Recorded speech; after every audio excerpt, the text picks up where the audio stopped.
I wouldn't get carried away with how many. Can you come in a little bit?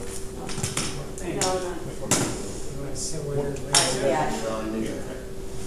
Perfect. Yeah, but you're going to be straddling those legs at the table. That's okay. Can you put this on the table? There's a fee. $15. Okay, I can use $10. $20 to get a desk. I got a captive voyage. Hey, Dan, would you do me a favor? Would you put this in the mail? Yeah. Thanks.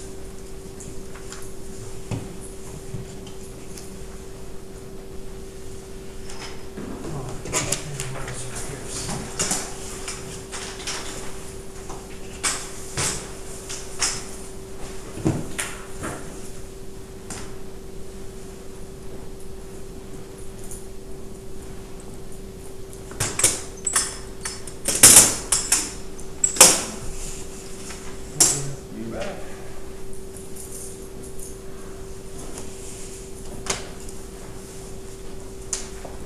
Hey, Steve. How are you? Hey, I'll stand the man, so.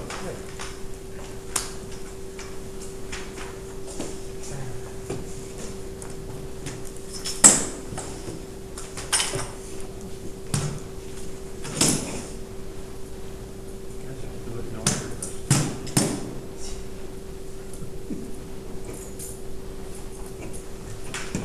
That's a good pen. Yes, it is. Sure you get zapped by somebody. The what? You're sure you get zapped by somebody if you're not careful. I lost one, but it wasn't from somebody else. It must have fallen out of my pocket. I was so upset. I had the thing for 17 years. So it was a gold one. It was the same as this, only this is a roller ball. The other one was a little bit smaller and just a ball. But it's got a real ruby. It's a mock one. I had a pen once that had lenses in it. Really? Oh, for cameras? No. They record? If you ever on, it was back in the 80s. So if somebody hijacked the plane, you could put these lenses in, and they're sort of look okay, like you're blind. Really? And they were supposed to be, they'd let those people off. Never worry about managing data And that's backup when the again. hijack was, And 81, only you know, minutes a day. early Our 80s. next train internet. So it was in a pen. And then I lost the pen. Scared for a Is it second. expensive? Well, it's like a one-of-a-kind thing. Yeah. I mean, they gave it to me. They're like a Rolex of pens. You can tell by the star. See, I would be afraid to even have that. They overcome. What, his pen? I'd be afraid to even have it, because I know I'd Well, end up losing when it. I first got the other one, We the held guy, on to it for your life. the guy told me, he says, you'll lose it, within 6 months you'll lose it. I go, really? I love it when people tell me that, because I love proving them wrong. I had it for 17 years. Yeah, how many times have I proved to? She tried to take it.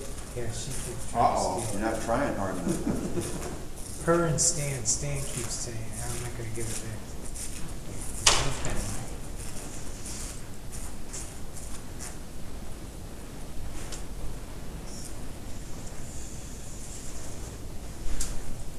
Think about her.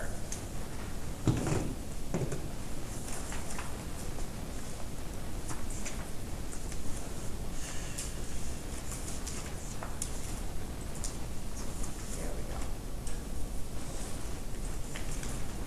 That's not budget today, right? That's what we always do.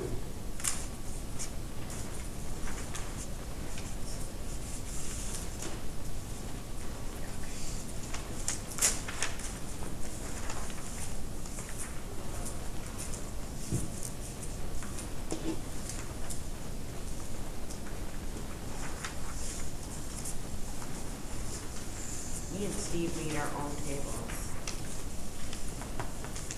Yes, we do. Right. Yes, we do.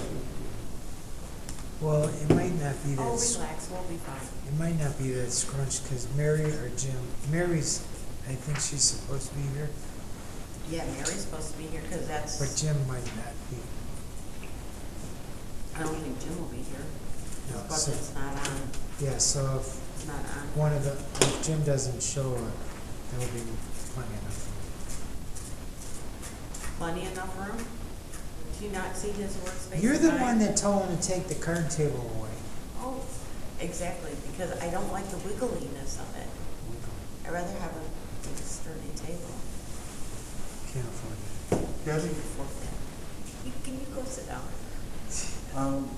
have you done any kind of a cost analysis of what this cost of the government is gonna be to raise the minimum wage? Have you thought about doing anything like that? Wait, have we done a cost analysis on what? On how much this is going to cost? We already have that in the budget for the worst case scenario. If you look in the budget for each department, we've already done that. We did that in the very beginning. Okay. So you'll see one line item What where it page are says you on? salaries, social, Medicare, and unemployment. And it'll say WCS with minimum wage, What page are you on? page 4. Go to the bottom of where the salaries are, at the top. Okay. See where it says if WCS with minimum wage? That's how much it'll cost that department. And we've done it for every department. Okay, that's just minimum wage.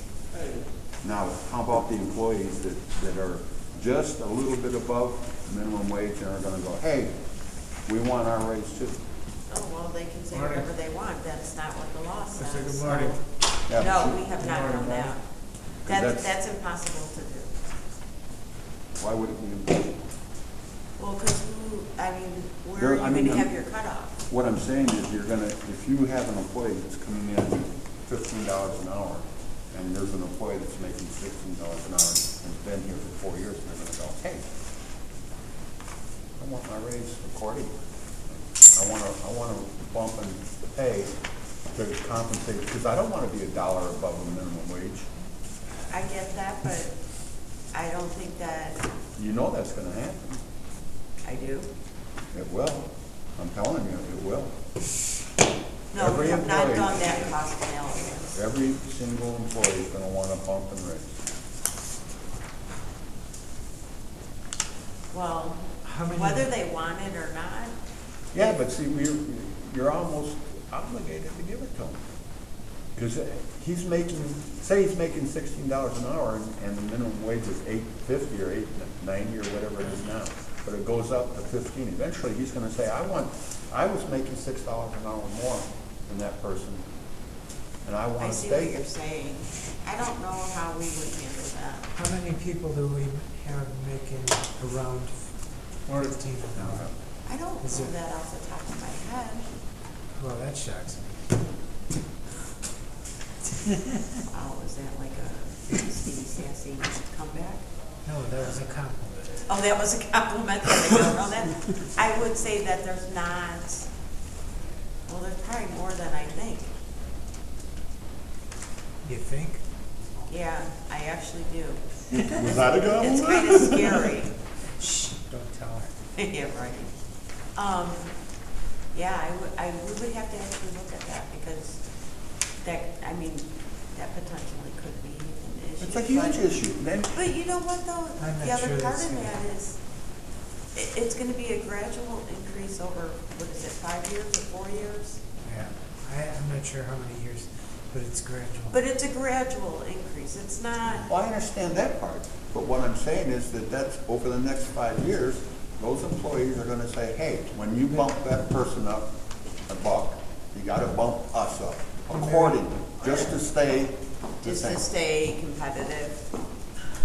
But So all your employees, Choices though, okay. all employees will be, Well, right, I guess I could see that. I don't know.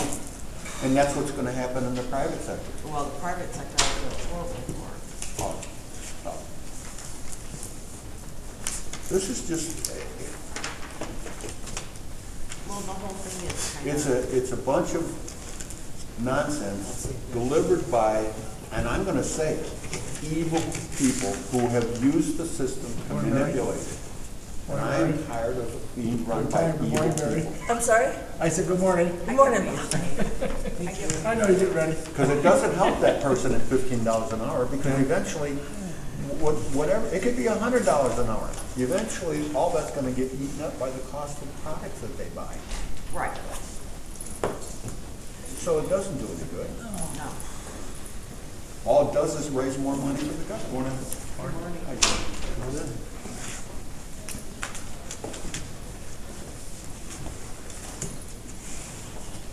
Hey, Jim. Mary, the revised, yeah. You sent it. I can't get up. You sent it. Oh, did I Not send the it whole to thing, you? you sent me mine. Yeah, I got it. Billy doesn't do that. Yeah, well, the ones. I think I'm gonna make a couple copies. Oh, some. I don't know if we have any.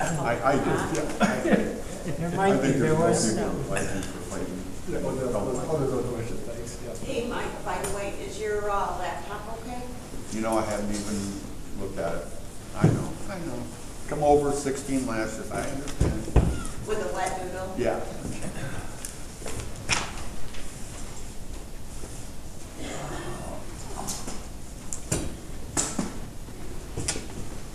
We'll get out of here by 9 o'clock. 9 o'clock, huh? Oh, You need a bigger hammer. You need a sledgehammer. He likes his job, he wants to move up, see?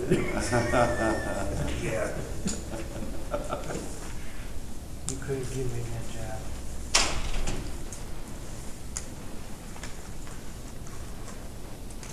Hi, Mary. Morning, Mike. How are you? No, we're doing better? I overdid it, and I'm suffering today. Over the weekend, I tried to do too much, and I'm paying the price. Don't do that. Well, But I'm getting stronger. that's what happens to all of us when we overdo it. you know? Yeah, We just yeah. can't figure You're it out. using new muscles. Oh, well, I'm trying to use the old muscles, and they're just not, they're not there yet. Look at that. Just take your time.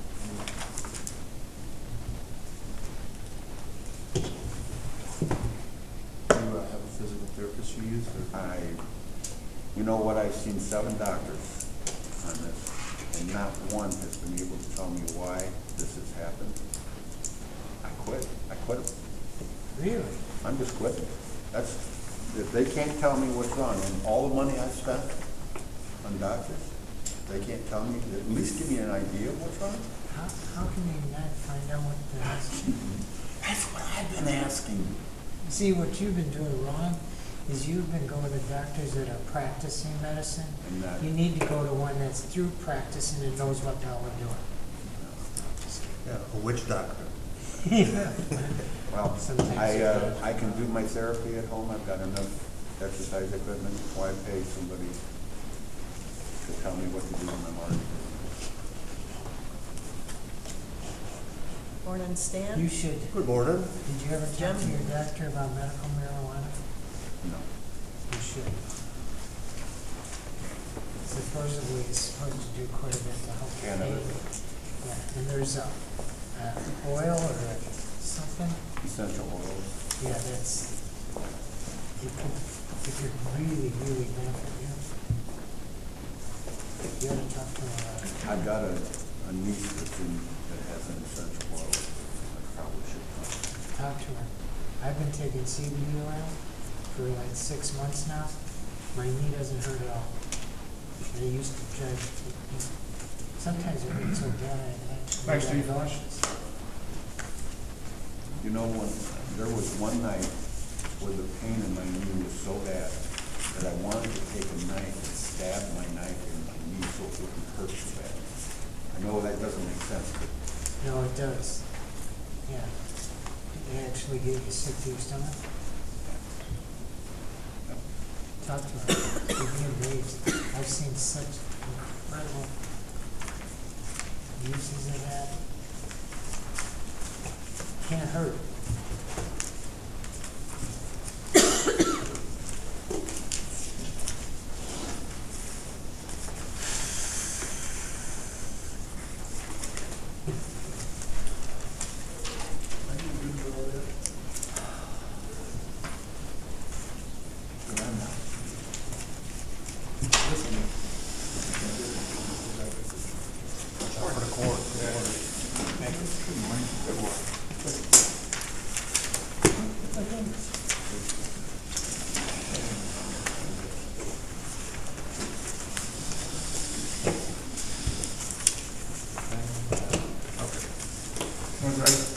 Morning. 9 a.m., let's call the meeting to order. I pledge allegiance to the flag of the United States of America and to the republic for which it stands, one nation, under God, indivisible, with liberty and justice for all.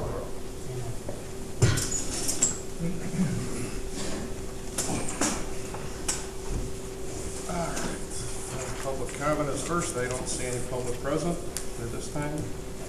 So we'll move on.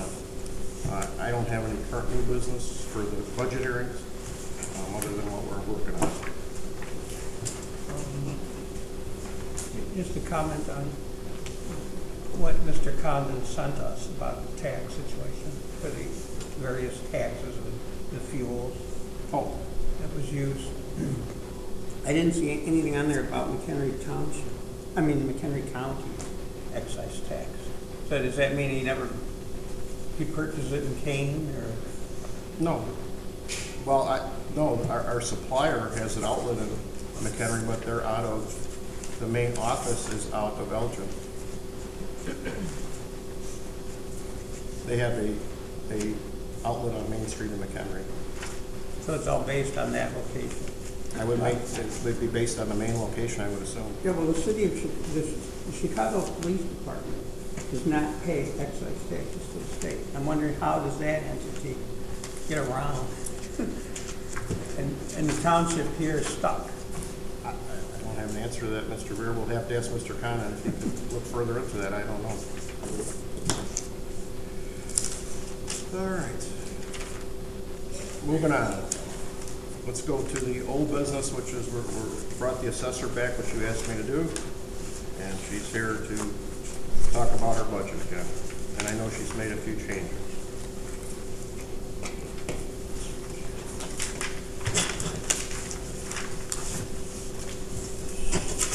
Is that reflected in our?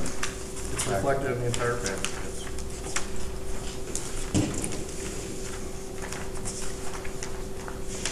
What page was? Try and find I'm sorry? Page 8. 8. 8. Number 8.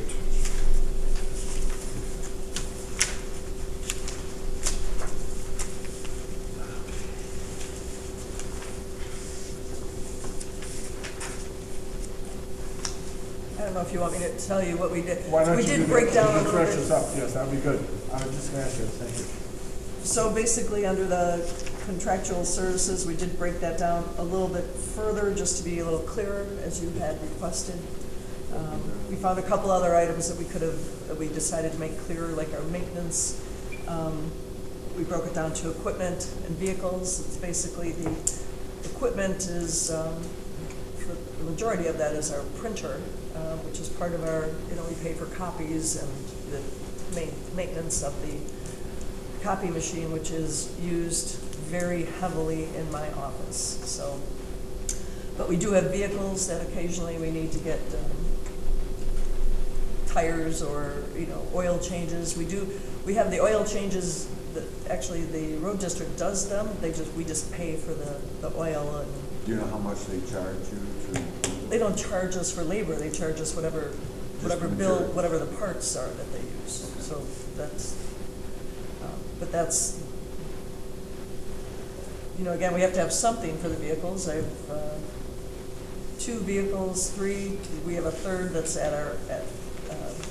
basically that we inherited, which is helpful. So in case there's something that needs to be taken care of. We also broke down the dues and subscriptions, broke those down, and reduced line item for training and mileage and travel.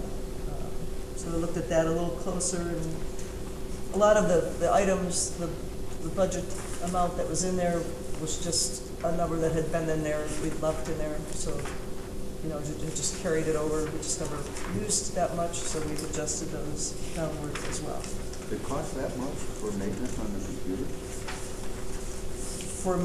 So again, the maintenance on the equipment, that we pay for copies, and it's just part of our. But isn't that under You're talking about, he's talking about computer maintenance. Oh, the computer maintenance, that's our We ex-cal. have an Excalibur contract Yeah. to service our whole township, and we've looked and looked Do and they looked. cover the assessors and road district? Everywhere. They cover the whole place, yes. And how much is that for the town fund? How much are we getting charged in the town? I think mine's about 1,800 a month, so 18 Mine's something. about, It's broken down. it's broken down by each. Three It's quite ways. expensive, but we've looked around, and we cannot find a cheaper service. They back everything off outside in their secure facility on a nightly basis. They happen to be here today. They're here about once a week to check on security, resolve any problems, and they're a very excellent service. And we have checked around, we can't find it any cheaper. So how much do they charge the town fund?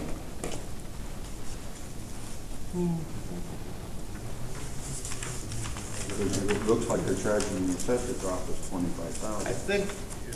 think they're charging the town fund, well, it's by number of computers. It might be in there, but it's by number of computers. I'm thinking, Mary, you're how much a month? Debbie can help us here. Mine's about 1,800 a Okay. month. Excalibur for the town fund is about how much a month?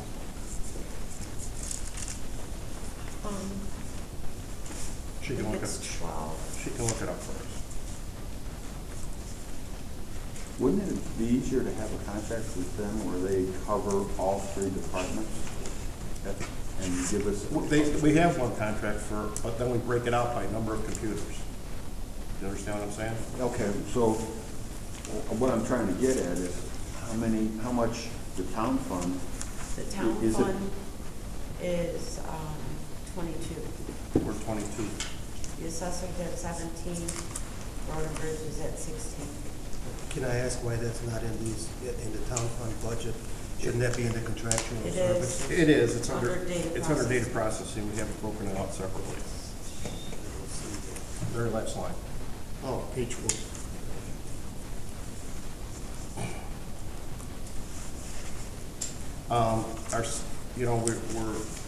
Our systems are open to the public, they can search stuff. We have to be very, very careful that no one can access our computer systems anyway. So, I mean, we have to have a very good service that makes sure that everything's locked down tight. And this is 24-hour service. This 24-hour service, yep. And they're on site once, at least this week, they were on site Friday, and they're on site today. Normally, they're here about every 2 weeks on site, but they constantly monitor from their headquarters, all our Since systems. our computers went up, they'll be here every week. Since what? Since the number of computers went up. Oh, okay. They will be here every week Okay. with the new agreement. Okay. So, and gentlemen, we've gone out and looked at other services. We can't find a cheaper service. They're all more expensive, and so that's why we're using them. Plus, they're very reliable and very good. And they're located in Mchenry County, I believe, one of their offices.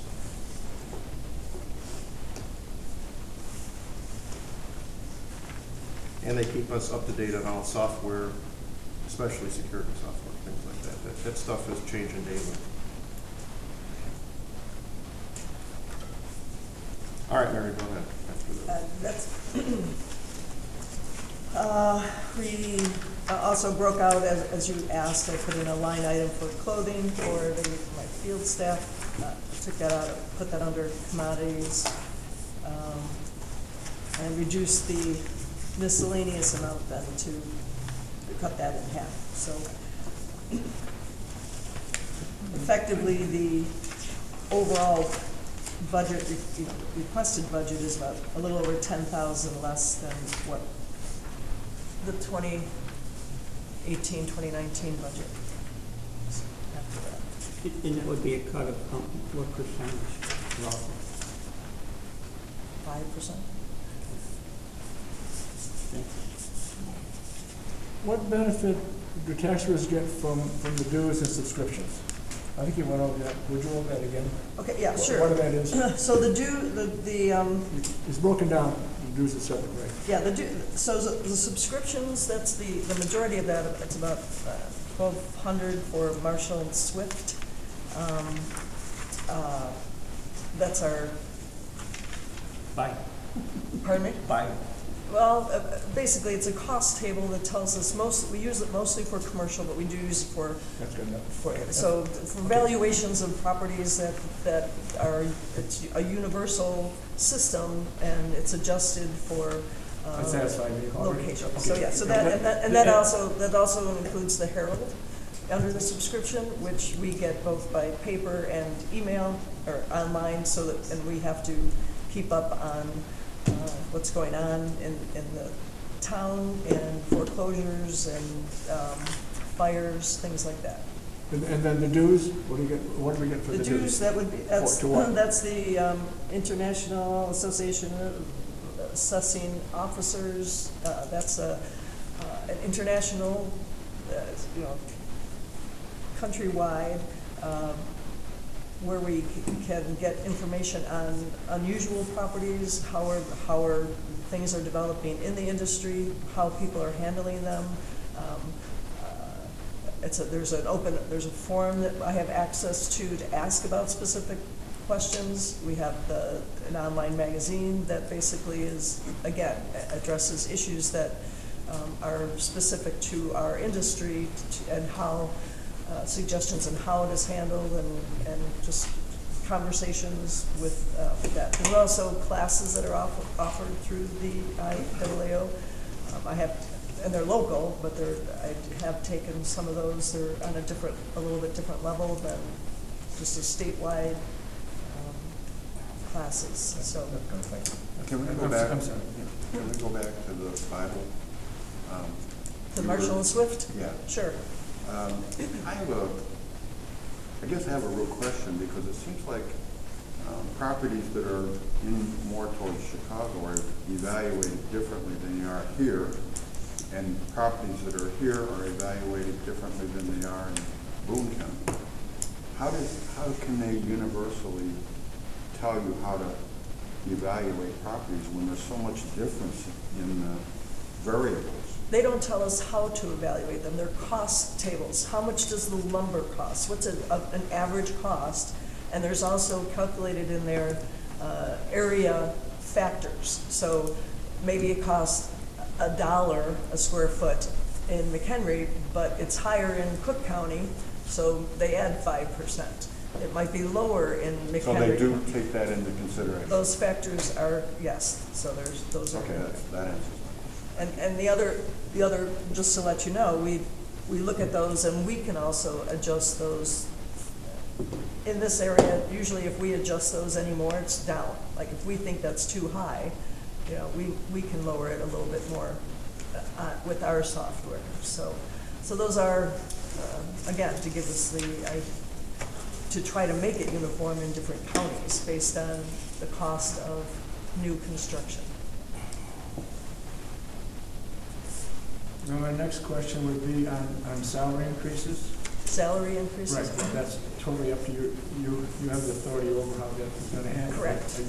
Will that be going the same as the town part of it, or do you think you'll give them, or do you have anything in mind now, what kind of a percentage increase, or are you going to give them an increase?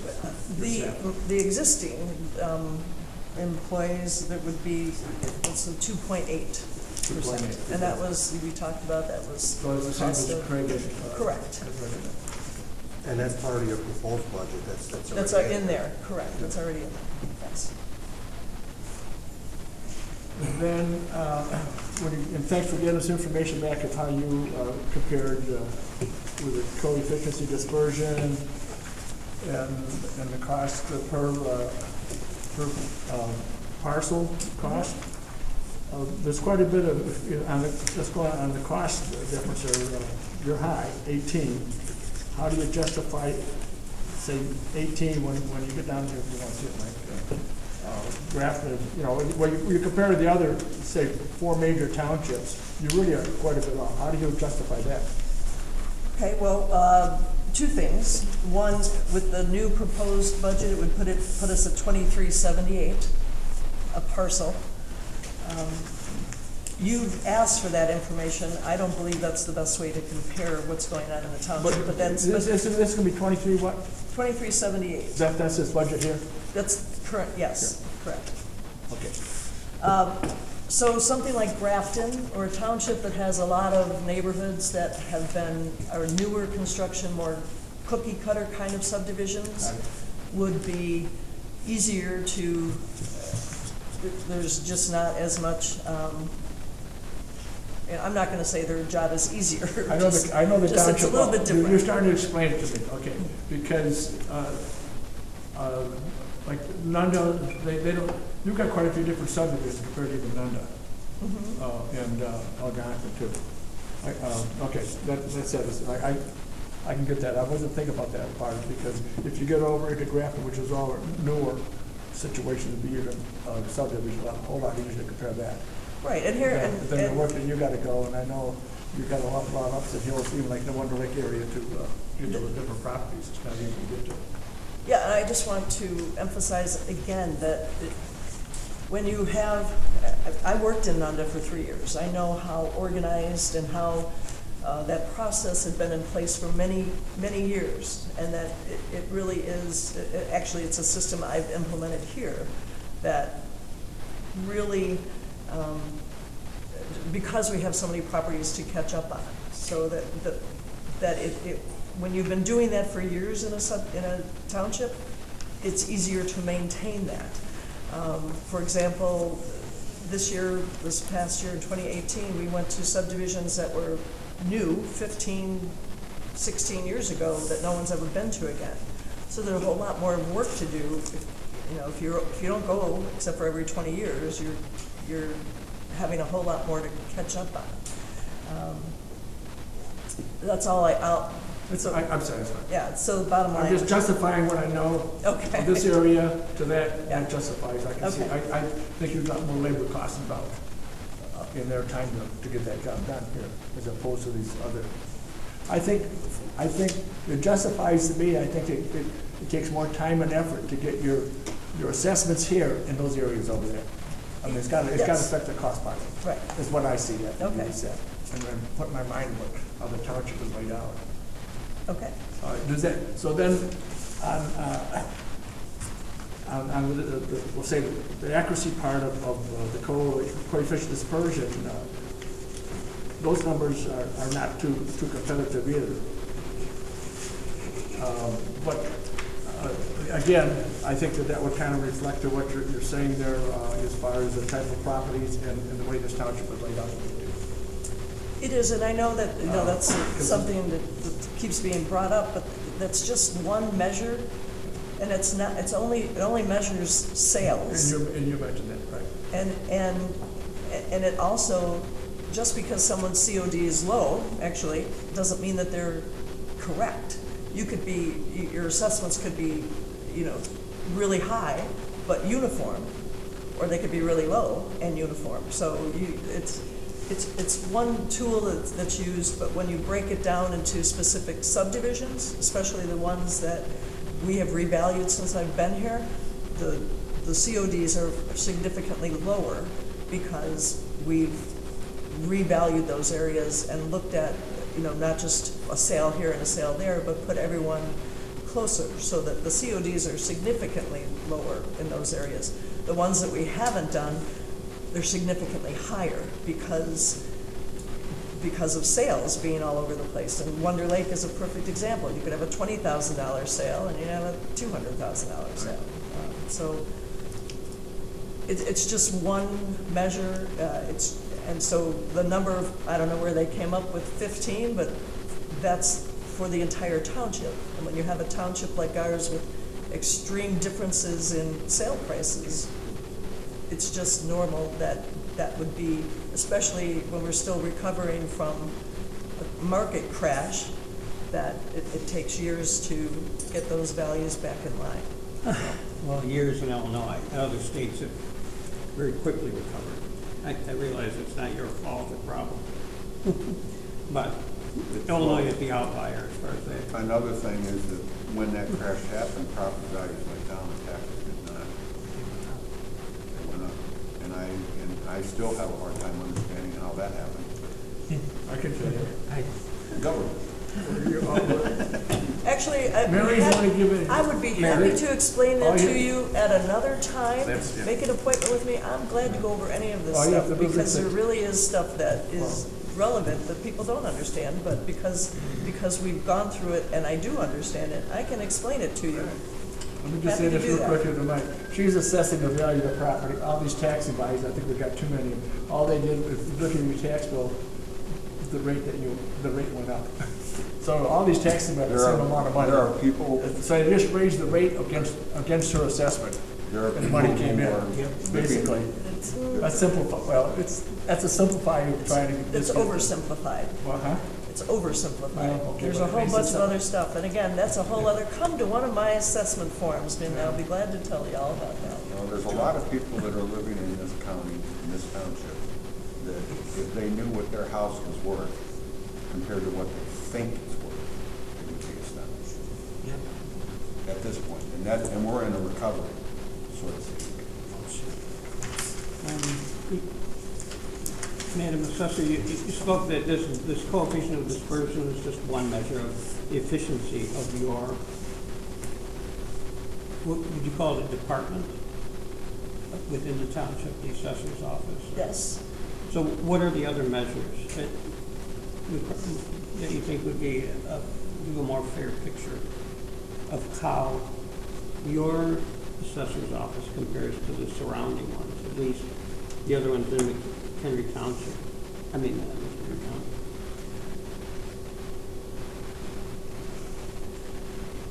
So here's the thing. We all have, there's specific things that have to be done for each property.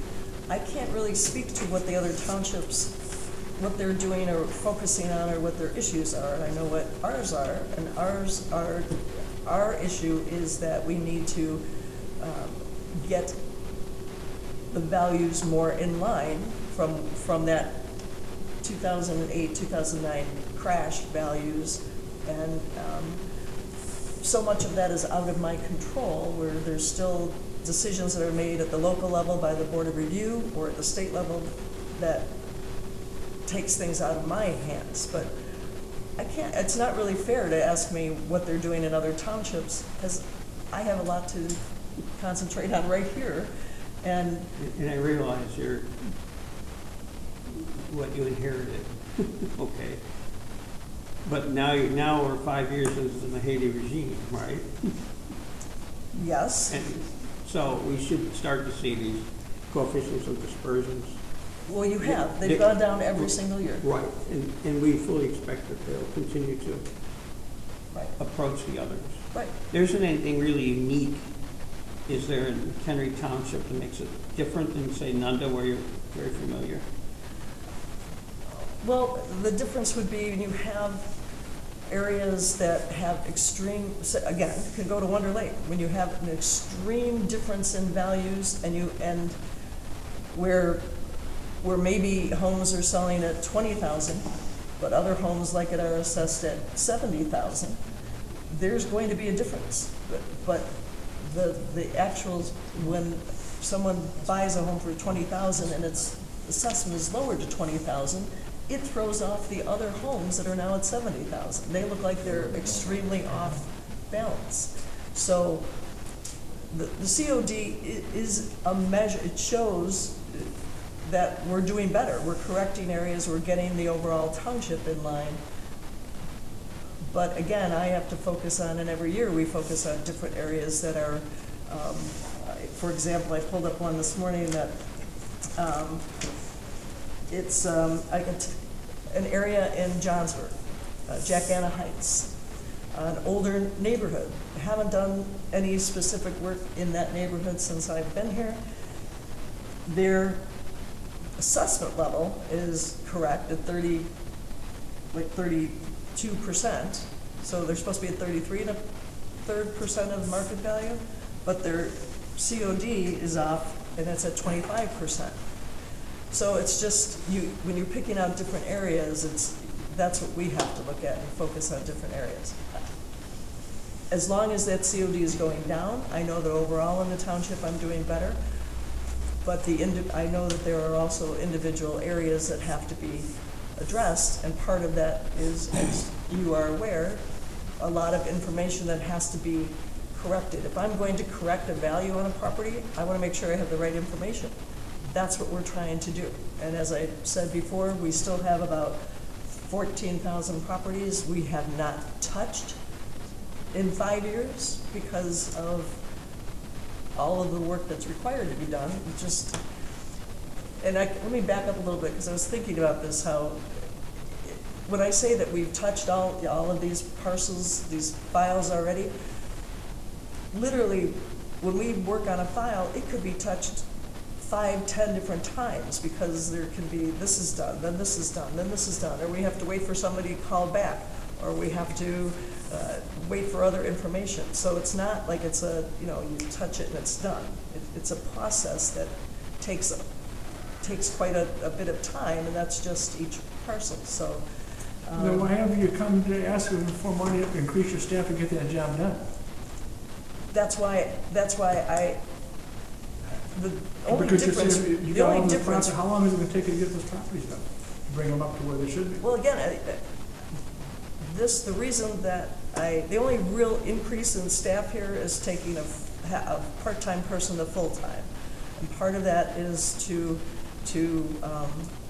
assist with some of the clericals. I'm not questioning that. I'm questioning possibly if you're saying you got all these properties you haven't been able to get for all those years, it's about time somebody gets it then to bring up where they should be. What I would think then, how many years is it going to take you with the staff you got now, with your budget, to get that job done, to bring it up where it should be? Well, to touch every property would be 7 years. If at the rate we're going, as I said, it's about 2,000 parcels a year. So actually it's unfair to some property owners, that as long as you're saying those are under assessed, right? Mm-hmm. So some are under, Well, and some are over. huh? Some are under, some are over assessed. But probably more under assessed than over. Possibly, but what happens, that's what part of the township factor is supposed to do. So every year, the township factor is applied to every property to ideally bring it into 33 1/3 of market value. If they're extremely low, every year they're getting closer to where those values should be.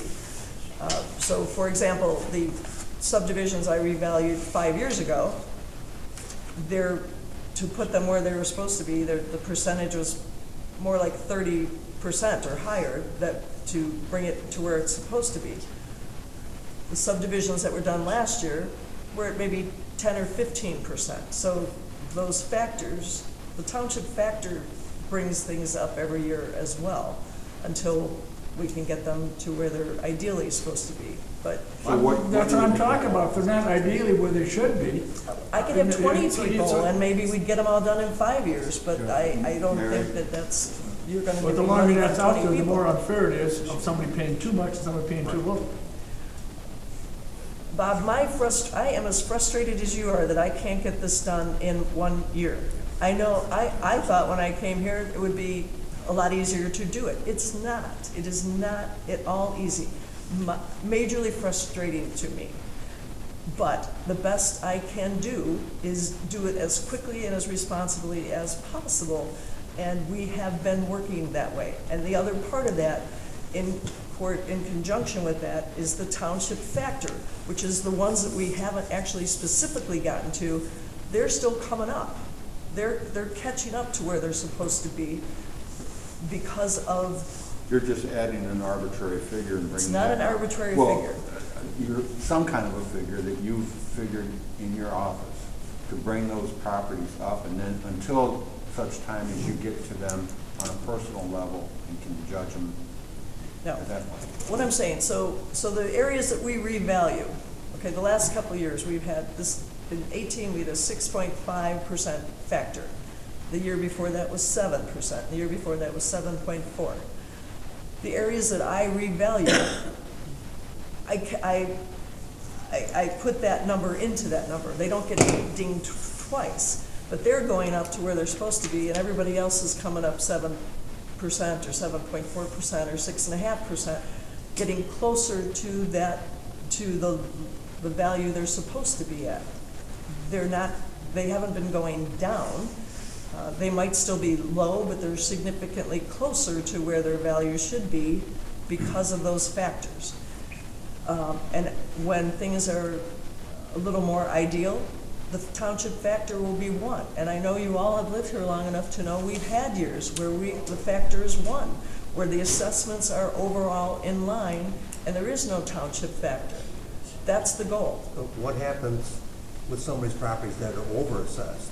Now, They usually appeal. Well, but say they don't appeal and they're overassessed. Then that township factor, it moves it into the wrong direction, doesn't it?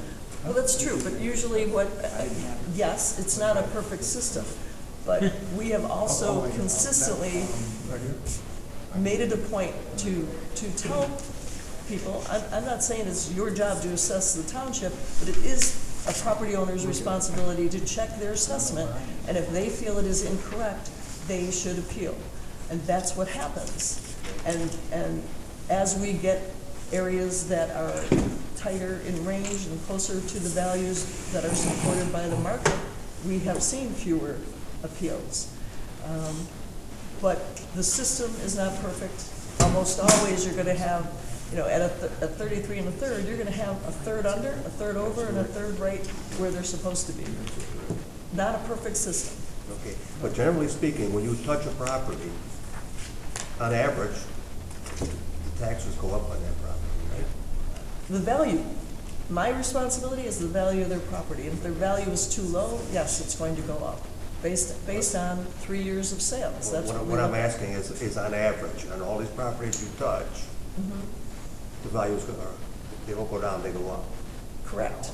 But not all. I mean, there have been, so when I revalue a neighborhood, and there are lots of properties that I have reduced, because when I do the revaluation to put everyone uniformly where they're supposed to be, those people who have been paying too much, who have been overassessed, they come down. So it's not just increasing, it's putting everyone in the same ballpark, basically. And in the last year, we saw a couple of subdivisions where we had quite a few properties that actually came down. And I look at those and I go, why weren't you appealing a year ago or 2 years ago? But when we find that they're overassessed, we're supposed to reduce them as well. So we do. So how does Zillow keep up with it when they? I have no idea. I mean, after a comparison, but They're not. But when you go to real estate people, they don't need to take years to come up with what the properties are selling. I don't know what their methodology for coming up with a value, but they don't. It seems like your job should be done simpler if you did it. Maybe got hold of Zillow and they could kind of tell you all the shortcuts on this. Because they seem to keep pretty well paced, don't they, what the market is? They're doing better, but it's not. They're pretty good. Their percentage of being off is not better than. If I could go by Zillow, I'd be raising everybody's assessment significantly. But I can't. See, I'm tied to different things. So then you're praying that these properties are underassessed? Is that what you're saying? I'm saying that Zillow they're looking at what's your value now. That the laws that I have to work under, I have to say, what's your value over a 3-year average? It's very different, and it's Again, not. So maybe we should change some of these laws to keep pace of things. You know what? I agree with you, Yeah. and I would if I could. Because the more I sit here, the more questions I ask, the more I learn. It's like dragging a big ball, not even a ball, It's a metal sled that's got no wheels on it. I could make your head spin with the laws that have been enacted since 2010 that have made it worse. I agree with you, but those laws have made things very difficult, and yet we have very specific laws we have to work within. So I agree with you. So I have to kind of work on that. Okay, another thing. I do every year. Well, good. I'm trying to do a better job myself. But if I'm going to go back to the salary increase, because we haven't decided, what kind of percentage. We had a recommendation from Greg, but if we vote on a lower than what you're talking about, 2.8. Are you still going to accept that, or are you going to go ahead and just pay your staff 2.8? Whatever budget you give me, I'll be working with them. But that's. So you're going to go on the same rate that the town fund would have. If it's less than 2.8, that's the rate you're going to use for your increases. I don't know, I'd have to look at that. I Because think that- you can do whatever you want with it, I know that, once that money. Right, The only control we got is now, before the money gets there. I think 2.8 is fair. If you I'm not look at- asking that, once the money gets there, it's your money Correct. to do it. Correct. Once, the budget process, that's where the board Right. comes in, we have some control. After that, we don't have, because you're an elected official, you can do that. And then another thing I just want to throw real quick too, is Johnsburg didn't do the taxes any good either when they took over the golf course, did they? I'm sorry. Johnsburg, when they took over that golf course, they didn't do us any good either, did they? Because Well, that's it's all off the not- tax roll, right? Correct, it's off the tax roll, Yeah. correct. So there's a bunch of things that happen there that do affect our tax bills that might not seem significant, but it starts adding up. Right, all I don't kinds know of what their things. tax bill would have been over that property, whatever it was, but nonetheless, it's zero now. Somebody told me that golf courses are not that. Is that true? Oh, they're privately now, aren't they? Well, they are, but they're not, that's again, interesting. one of my frustrations. But, Interesting. golf courses it's a whole different, crazy animal, and there's still arguments in the state at how they're supposed to be assessed, which means ultimately taxed. But they get a whole lot of breaks, and again, I don't agree with those laws. Mike, but- I didn't realize that. Well, Oh, this is no. all academic for Mchenry Township, because that's the only golf course in Mchenry Township, right? No. No? No. How many are there? Well, there's the Statey, We got one, There's we the got State, we McHenry got Country one in Club. McHenry. McHenry That's Country McHenry Club. Township. Okay, Yeah, how could I? that's another whole crap. Yeah, this is the bottom ridiculous. line, I mean, Okay, right. again, you're correct, there are lots of laws, ways that things are assessed, and anybody who any exemptions or reductions, that affects what everybody pays in taxes. The only part I have to work with is the value of the property. Is that right? Is that wrong? How do we get them where they're supposed to be? The taxes are a separate issue. So, my goal is to get them correct. I'm going to press one thing, but Okay. would you think of one thing that could help you the best to get this straightened out, that maybe we could get some legislation going and come to the board with a recommendation that we could send a letter to the legislators and get something changed? Well, I go down to Springfield I know, every year I'm talking to do about that. the board though, so if we could sign a letter.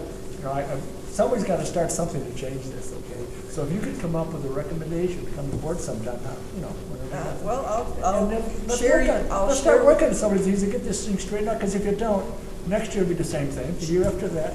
Sure. No, it won't be the same, it'll be worse, somebody has something else to it. Sure, I'm happy to give you a list of those It things. seems like everybody goes to Springfield, has something to make it worse, and trying to straighten things out, make it a little more simple.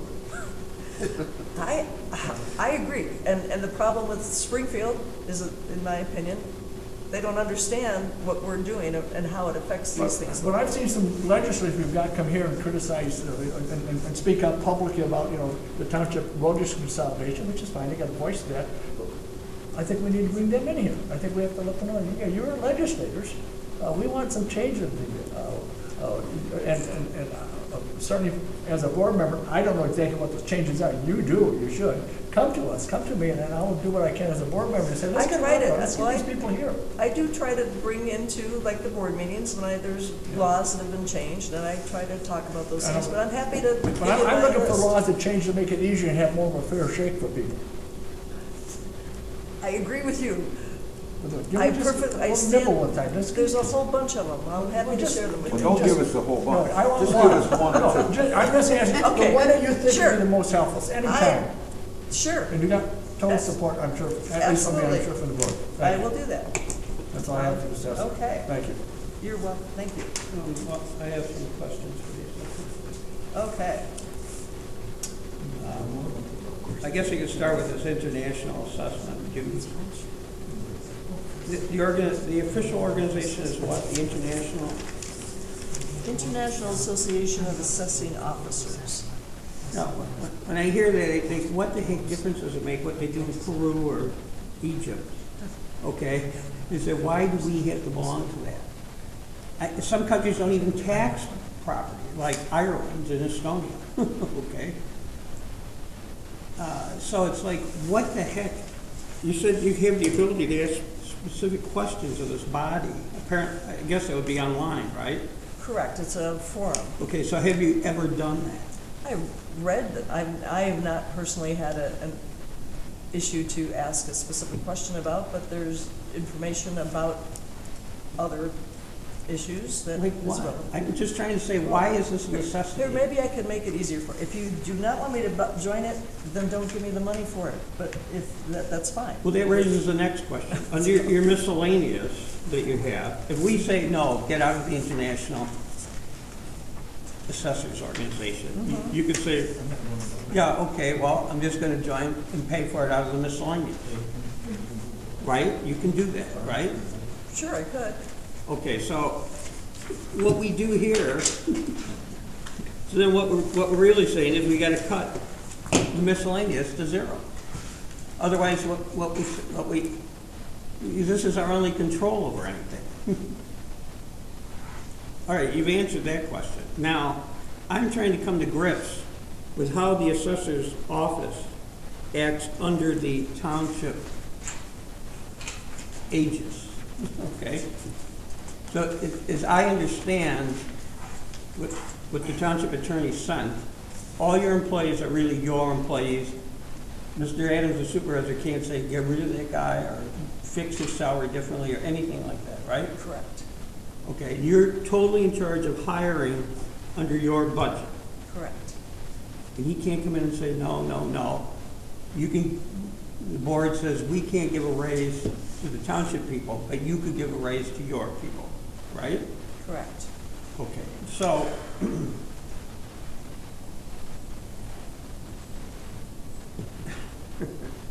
the problem is, does the assessor's office have any intergovernmental agreements with any other body that we should be aware of?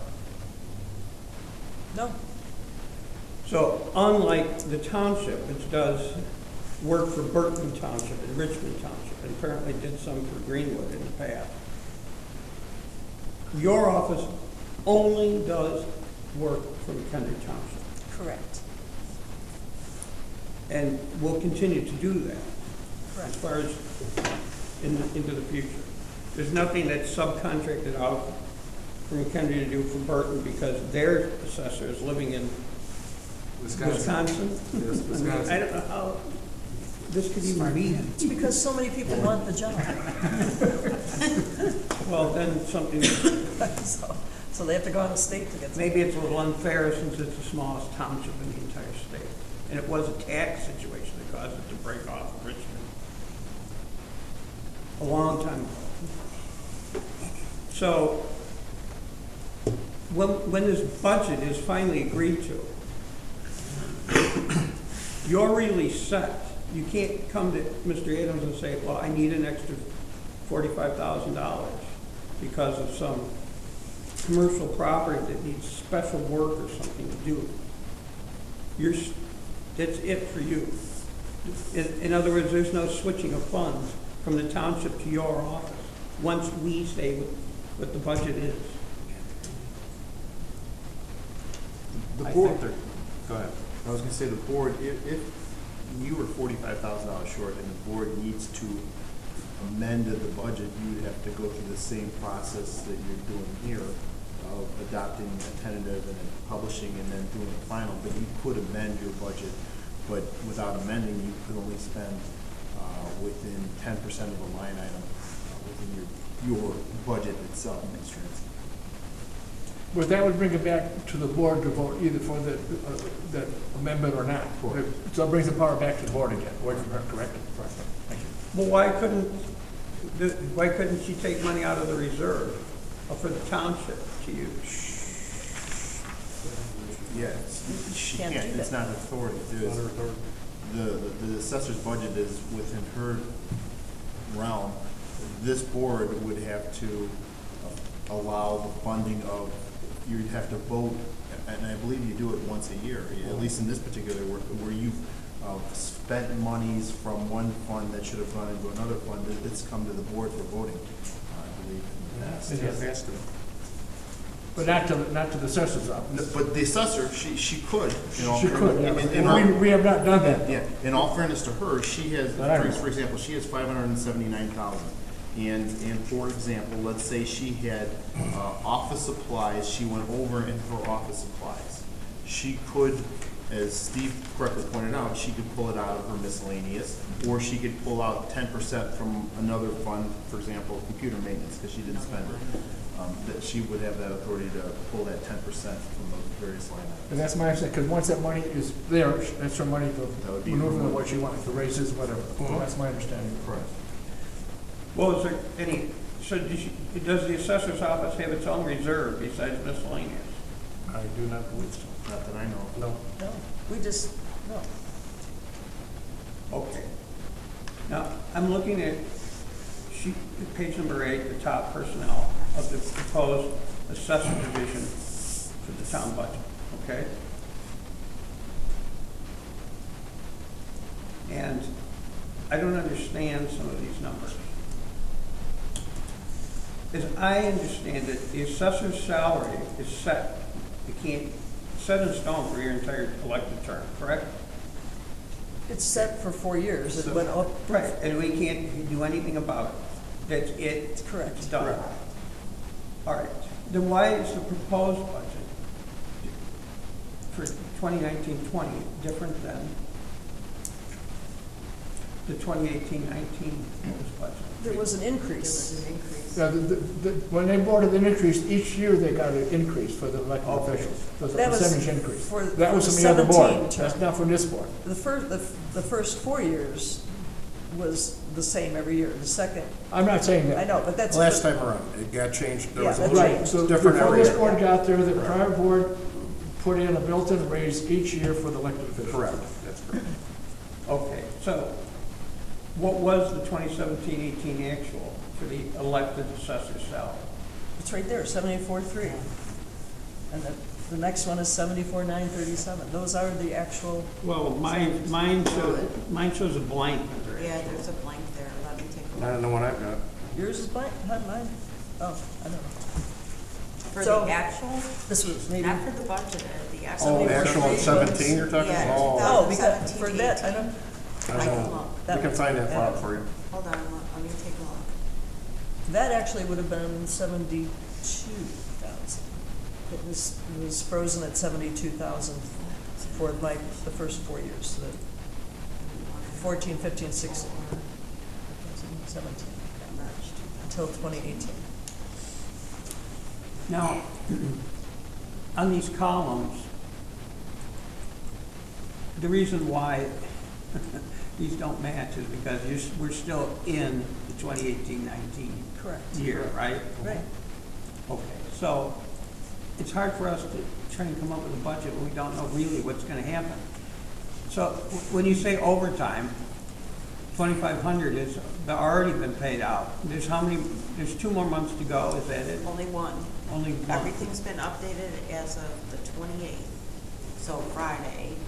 Okay. Whatever had been done up to that date, that column has been all updated. All right, but you can't really say, there might not be a lot of overtime this next month, right? I can, because the overtime typically is during appeal time, and that's over.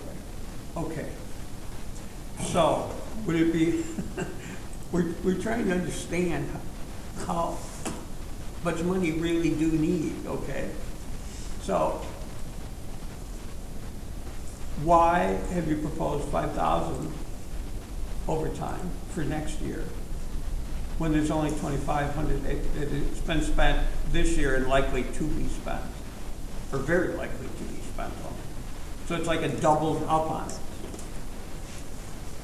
I guess if I had a crystal ball and I could tell you exactly how much I would need next year, that would be different. I don't. My understanding also is a budget is to be there in case it's needed. I can assure you that I'm not spending money I don't need to spend. Right, so But what happens? if I needed just $4,000 in overtime and I only had 2,500, I'd have to take it out of somewhere else, or that's fine. It's, again, So this, it is what it is, but Alright. it's a budget. It's not, doesn't mean I'm going to spend it just to spend it. It's. yeah, but we don't know that. And here's the other. I know problem. that. So I'm gonna spend what I need to spend, and if I needed to have more overtime, I'd like to Okay. pay it. All right, But I'm so- not going to do it. I am probably the stingiest person at overtime ever. But Mayor, But- we're actually dealing with a position here, not a person. Now, what Steve is saying here is kind of what I'm saying in a little different words.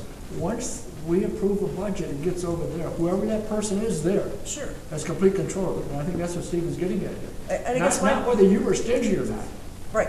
I guess my point is, if you don't like the number, change it. Well, that's And what I'll he's work- talking about. I get that. But I don't want But to- I am saying that you don't have any understanding of what goes on in my office, so even though I do, I can't predict how much overtime I'm going to need, but you cut it, there'll be less overtime apparently, but I still will be responsible about what I am spending if out of the needs of what I need to do my job. All right, That's let's the look bottom at it line. from a different angle, okay?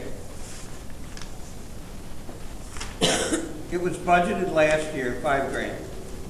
But it looks like only slightly over half of that is actually gonna be used at all in this budget, in that budget year, right? So what happens to that other $2,500 that was put in the budget? Nothing. I I can don't answer that use question. it. It stays, It's that's been. reflected, Steve, in our audit report. It gets carried back over to the next, gets carried back over the numbers in our audit report. And 10% of that could be spent on other things, is that it? Any line. No, if it's not spent come the end of March, it can't be spent, period, in this budget year.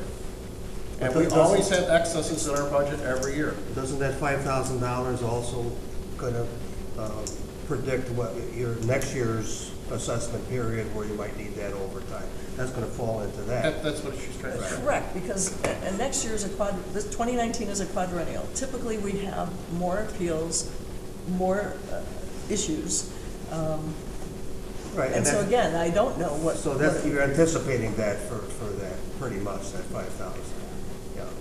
So I guess I'm I'm curious. anticipating that would be the worst case scenario. Right. Yes. So really, what should have been given, instead of this as of 2/28/19, an additional column with all these fixed amounts that we know we're going to have to cover for the next month, right? In, No, that's No, the it's- amount of money it's that's tr- been spent to date. right, and so there's another month, right? Correct. So that 403,000 for her office that has been spent to date Correct. isn't really a true figure compared to the proposed budget of 504,000, because we still have another month, right? Correct. Of expenditures. So Correct. how much fixed, and I realize that some of these things haven't happened, like overtime, and they're not likely to happen. But other things are certainly gonna happen, like the salaries for the office. Okay, Steve, No, there's you're nothing- asking, Steve, no, you're no. asking me for an exact number for the end of the year. I can't give No, you. I'm not asking for an exact number, I'm asking for an approximation of how much is fixed. Because according to this, it's all guesswork. No, it's not. No, it's not, Steve. One example is the salaries- HRA there, okay, that right there. The employees get 65% back on medical costs, okay? I don't know what they're gonna turn in. I have no idea what they're gonna turn in before the end of the year. It's out of my control. I don't know what they've gone to the doctor, what claims they have. Yeah, but that's not under your control, is it? No, it's not under my control, but what is budgeted there is the worst case scenario. If everybody had the maximum medical claim, that's what's budgeted there. But if it doesn't happen, we don't spend it. So then there's a carryover. Then there's a carryover. That's what I'm trying to tell you. You can't make a budget to the exact penny if that's what you're trying. I mean, you can. We're but not trying to. But then we'll be back here every month altering it. I think what Steve was saying is that if that money that's been budgeted for this year is not spent, it goes into, it stays in the same place. So what you're asking for next year is $7. No, it does not stay in the same No, place. not at all. It comes out of the assessor's budget, it goes back to the town, stays into the town fund. It's not back in that budget. It doesn't stay there. It rolls over back to all the funds. You're on a fresh start. You're on a fresh start. A budget really is a spending plan. It's a spending plan, it's not an exact It's not an science. exact thing, yeah. And it gets rolled over. At the end of this year, her budget is zero. She doesn't get to carry any of that rollover money over for the next year.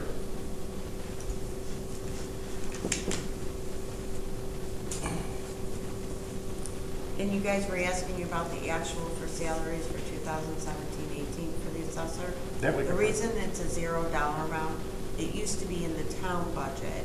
Oh, that's And right. this board asked that we separate it out And put it in for the highway assessor's budget. commissioner and the assessor. We talked about the last. That's why meeting. you don't have that dollar there. That is correct, I forgot about that.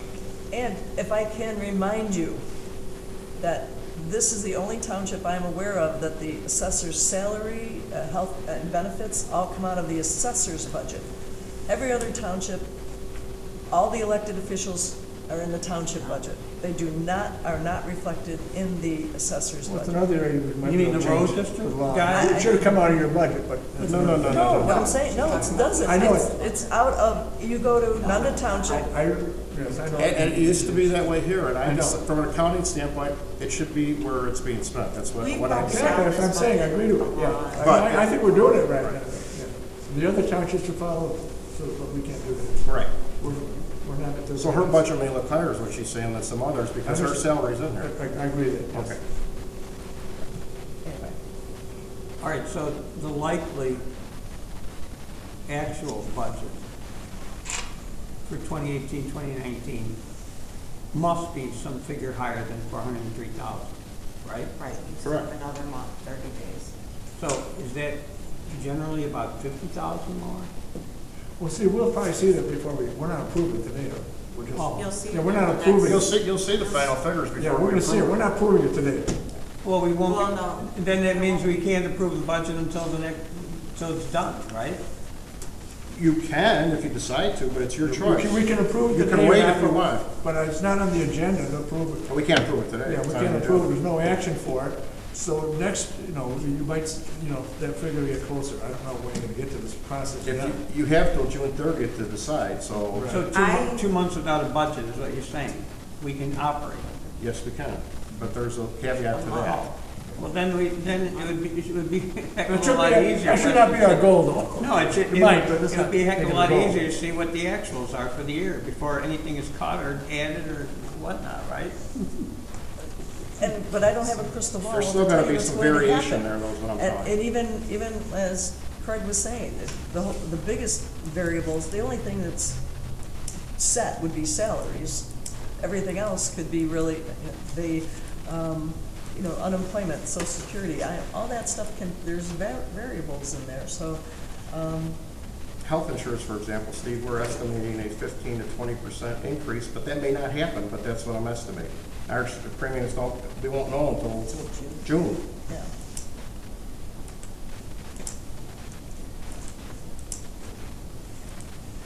So actually, I'd asked you before about how much you'd cut. You said about 5, actually. It's actually 10.6. 10.6? Yep. It's a 10.6 decrease on the assessor's budget Compared to the from prior last year. Okay.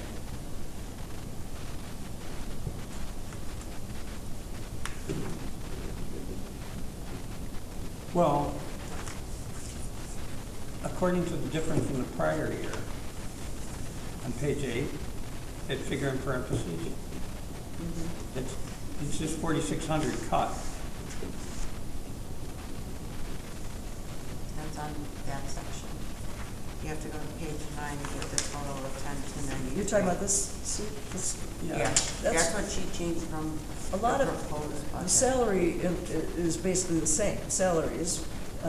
It's the changes in the insurance, the health insurance, the HRA, a lot of those have an IMRF, that all is a decrease. But you had like somebody, you have a staff of what, 7? Yes. But one person has been gone every year, right? So this isn't really a, Actually, there was a person who, it was 6 part-time, 6 full-time, 1 part-time. One person left in September of last year that was not replaced.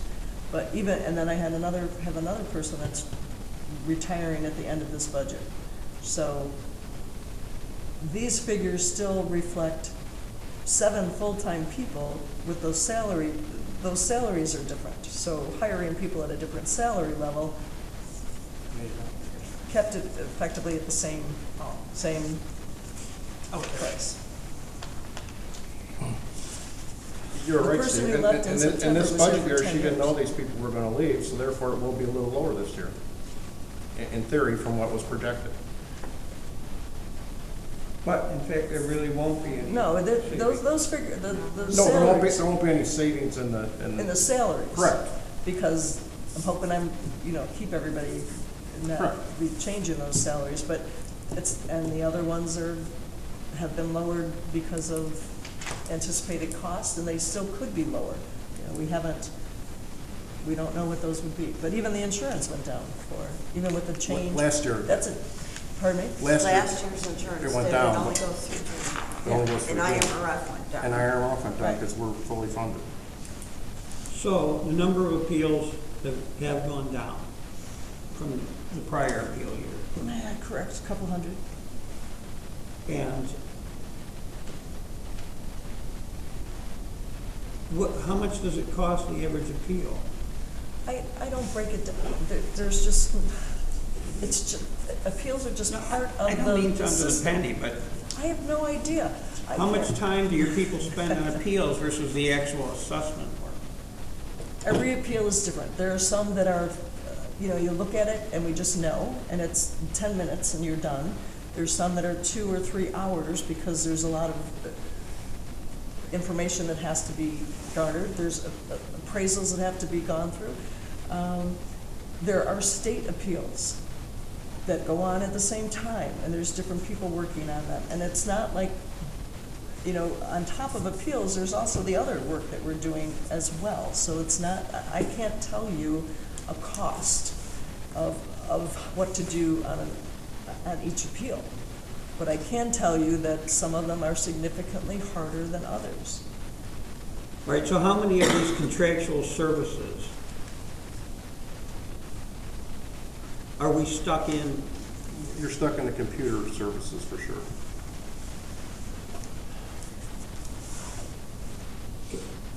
And obviously IMRF, HRA, health insurance, those are all things we can't get rid of, Social Security. So this appraisal professional services, that's like sort of an emergency fund for some commercial structure typically? Typically, it would be commercial. It could be on a residential, but that would be, again, in the 5 years I've been here, there's been two appraisal costs that have been used, and it's not something that is looked at lightly. But if it's something that is required, and once you get to the state level, and we have an appraisal from a big, appraiser, it carries a lot of weight. So again, I always look at the review of the appraisal as the first option, but sometimes there isn't. The best way to maintain our value is to do our own appraisal, and a lot of times we get that cost shared with either the county or the school district. But, So do you think that's a fair breakdown between the township and the assessor's office for computer maintenance?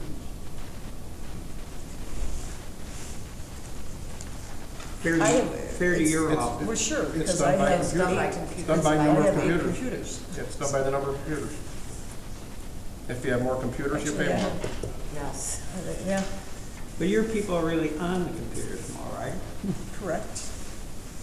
So how many computers are actually used by the township versus the assessor's office? I will I'll tell tell you. you in a that. second. And we're on the computer all the time too, Steve.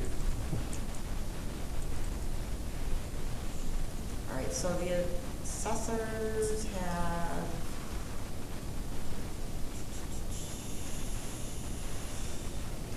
$10.5. There is one computer we split. Well, how much was it? 10 what? $10.5, For the assessor? yes. And how many for the township? $13.5. What? And then the question is, why is there a half? Because in We the split one. safe room, in the room that's locked or secured or whatever, we have a computer that all of us can use. So that's like a backup emergency computer or what? What do you mean a No, safe room? It's a room Like if she has a resident come in that may be threatening or whatnot, there's a room where they can do their interview process or whatever it is, help them with whatever forms they need to fill out, do their job, and we also have it for general assistance. Okay. And none of the road district computers are included in any of that? They're not, in other words, there's nothing shared with the road district? Correct. So we're looking at a grand total of 24 computers? Correct. And what do you mean by computers? Are computer terminals that function? Correct. Okay. And then, it would just be a simple mathematical calculation that Correct. 13, that they're divided slightly over half of the computer maintenance is Correct. gone to the assessor. And that's how we divide it up. That's how we divide it out. And the same with the telephone, between the Correct. township and the, Yep. Yep. And the telephone actually is split by all 3 departments. okay, so we don't have to worry about any No. inter-disputes between the assessor's office and the township by these figures? No. No. Okay.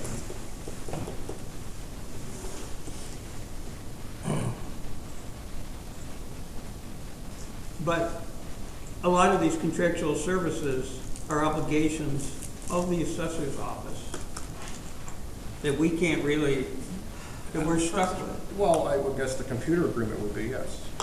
But we have to, Communications too. and our phone system, yeah. Those things are universal to the whole township. But broken down by the department usage.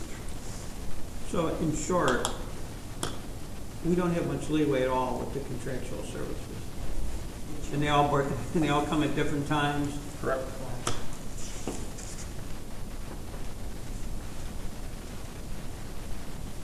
So the board would be continually hamstrung all 4 years by contractual. They're all annual? They're all annual contracts? Not necessarily, no. First come is a 3-year too. A lot of them are 3-year agreements Most of because them are 3 to you 5 get the best, you get the best price that way.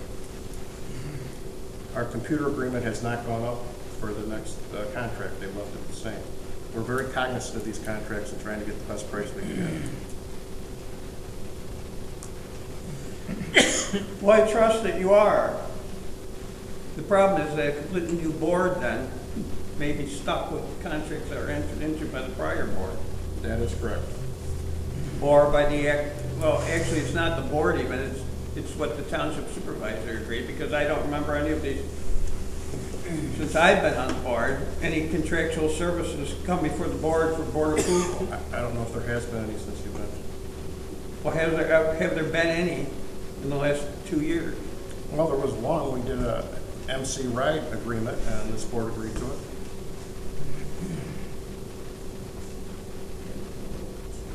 And the air raid sirens. And the sirens from the fire department, that was agreed to by this board. So as they come up, we do bring them before the board. Okay. And the capital outlay, what's that expected for? Are you referring to me? Yes, sorry. So we had,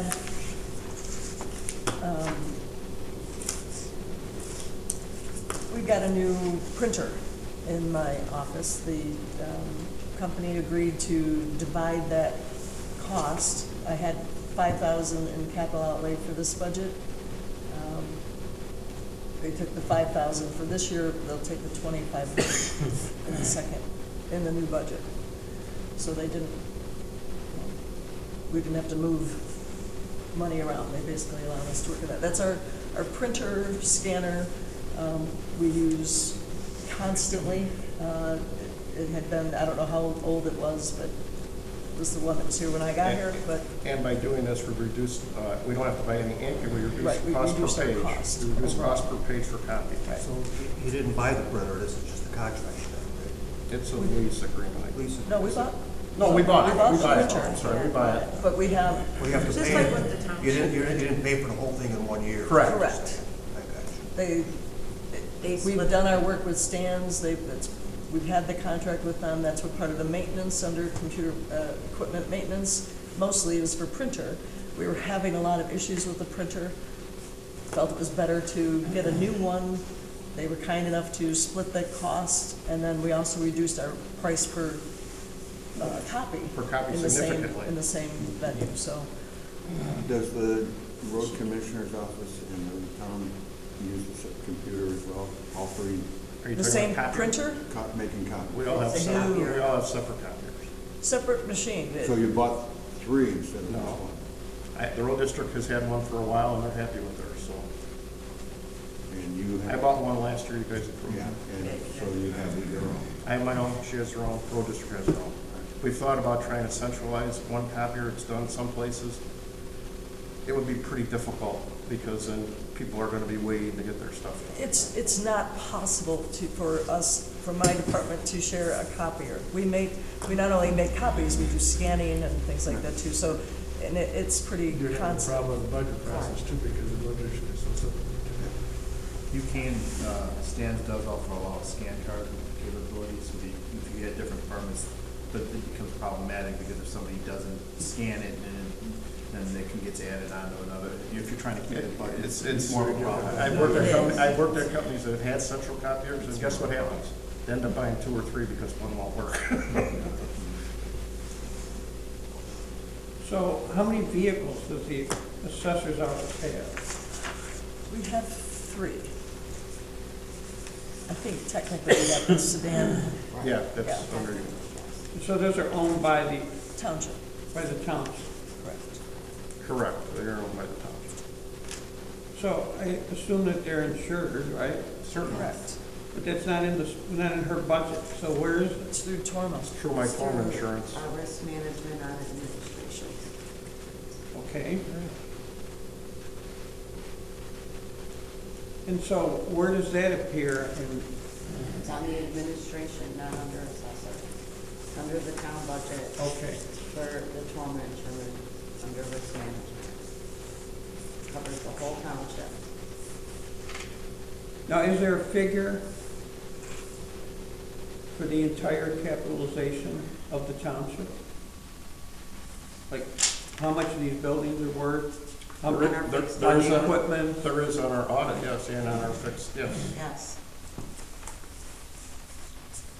And that's done every year? Yes. Yes, it's done yearly by our audit. And when does that come out? We'll be starting a new audit pretty soon, it'll probably come out in June, July, something like that, August. Okay, so it's not that this one's been done, What was that I done? missed, they just haven't been done since I've been on the board. Correct. And the one that's currently, Steve, you can look, it's on, the last one's on our website. It is. The last one is your March 31st, 2018 Right. audit. And it's on our It's website. 46 pages. Yep. And it breaks it down with supplementary notes. And what's the total on it? The total,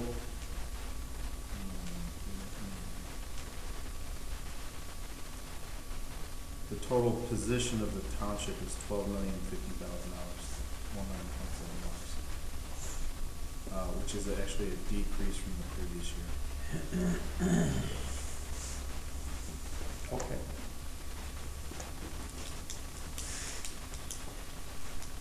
Steve, I'll forward you a copy. Thanks. Could you I'll forward it to everyone.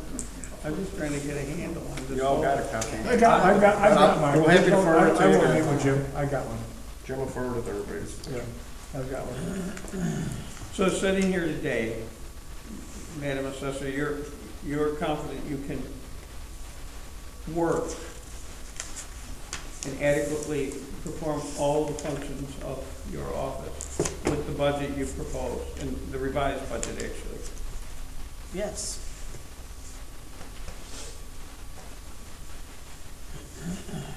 Now, do you have any warning to us? Any what? Any kind of warning or admonitions to us about if your budget was cut another 5%, what would happen? Because I want to know. Well- I want to know. Oh. What if we said, no, we're cutting it by another 20,000 or so? Off of your revised budget?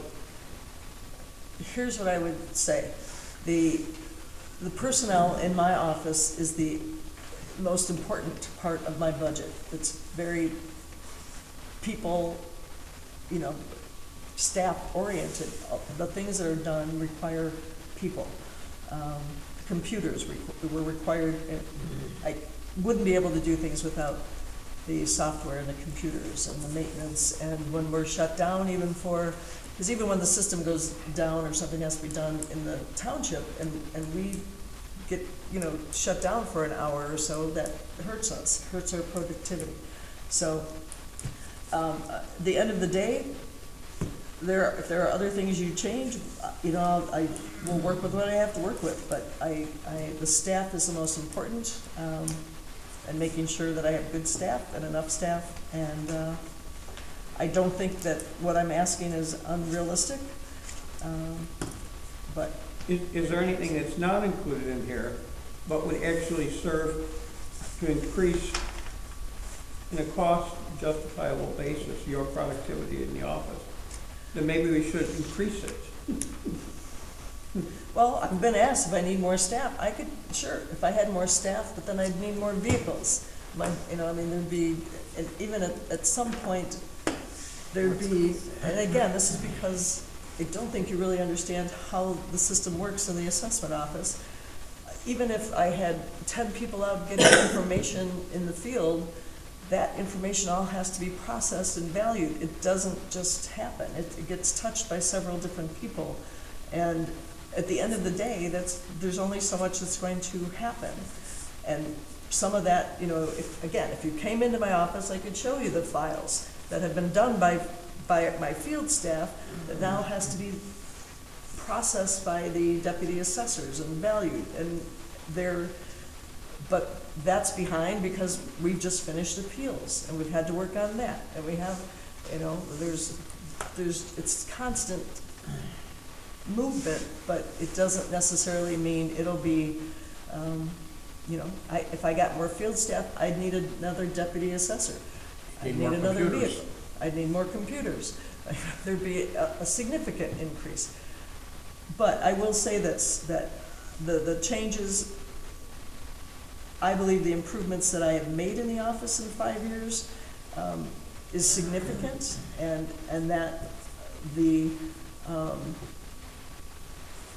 process that we're using we're increasing every year. So I'll know more after this year what all of the benefit has been of the changes and the procedures that we've made in the last 5 years. I think this next year is really telling, and how much more productivity we can have with the staff that I have. So I probably will have a better answer for you next year, but that's.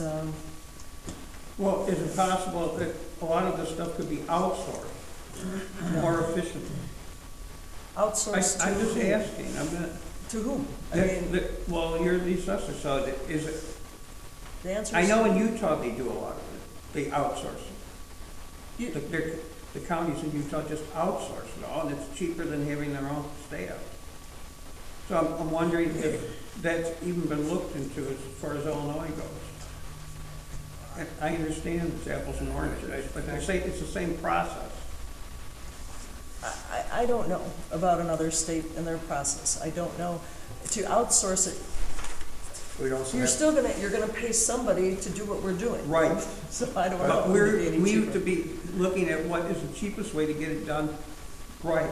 Steve, And if there is a cheaper way, we should look at it. I believe if we outsource, we have to pay prevailing wage, which her people are probably not making now. Are you gonna replace the people that are leaving? Yes. Yes. This would put basically back to what I had, just the biggest change is one part-time person going to full-time. Okay, so these costs all reflect that. Correct. And the salary differences is what has allowed my budget to remain basically the same. When I replaced one person was had been here for 10 years, and another for 5 years. So those are significant changes in salary for now. Now, the new time check-in system for employees that can be done off-site or here and all that Mr. Adams, it will be inaugurating. Will that apply to assessors? It's going to apply to every department. because I am in charge of payroll, so I'm in charge of those records, so. And when do you hope to have it on? I'm gonna tell you by June 1st, it should be up and running for good. We're in the process of implementing people now. It takes a while to get it all going and coordinated. And by full-time people, under your office, it's 40 hours, right? Correct. That works, okay. Thank you. Okay, no more questions for Mary? Yes, I have. Okay. Not a question, it's more of a, what I'd like to impress on Mary is that the minimum wage is a wage set by the government for basically entry-level employees, right? It's set for, Okay. it's the minimum wage you can pay to hire somebody in Illinois, and those are usually very unskilled people. Yeah. Okay. You know, we talked about this earlier, about we have to be thankful that people who pay their taxes pay them, because most people, if you ask them, would you like to not pay them, they would say yes, or they would certainly have it reduced. Would you agree with that? That the amount of taxes that we charge, I'm sure most people would rather it be a less amount, Most, probably, yeah. if not all. So, No, and I would disagree with you there. okay. I've talked to a lot tell of me people why who not. say, I'm perfectly fine supporting the services because I'm happy with the services I get. I've actually had those conversations with people. But if you want to say most, sure. Would more than 50% not be happy? Sure. But there are people who are, who recognize the importance of those services and feel that that's fine. I actually have had those conversations, so. It's somebody that's underassessed. That's possible. Well, I guess my point is that you're basically starting your employees out at roughly about $15 an hour, correct? Correct. And I really believe that, I wish that you would consider having a lower wage to start your employees out, because you have to teach them when they get here, for the most part. Would that be correct?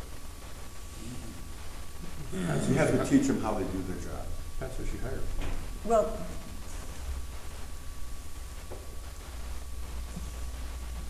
okay, I understand your position. Okay. Position's All right, different. well, here's what I'm trying to get at is, if you could see fit to start your employees at a lower wage and promise raises according to their abilities to do the job.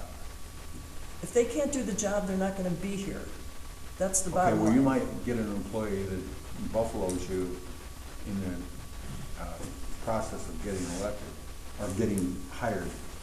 And once they're on the job, you just go, oh my, this guy's a mess. He is horrible.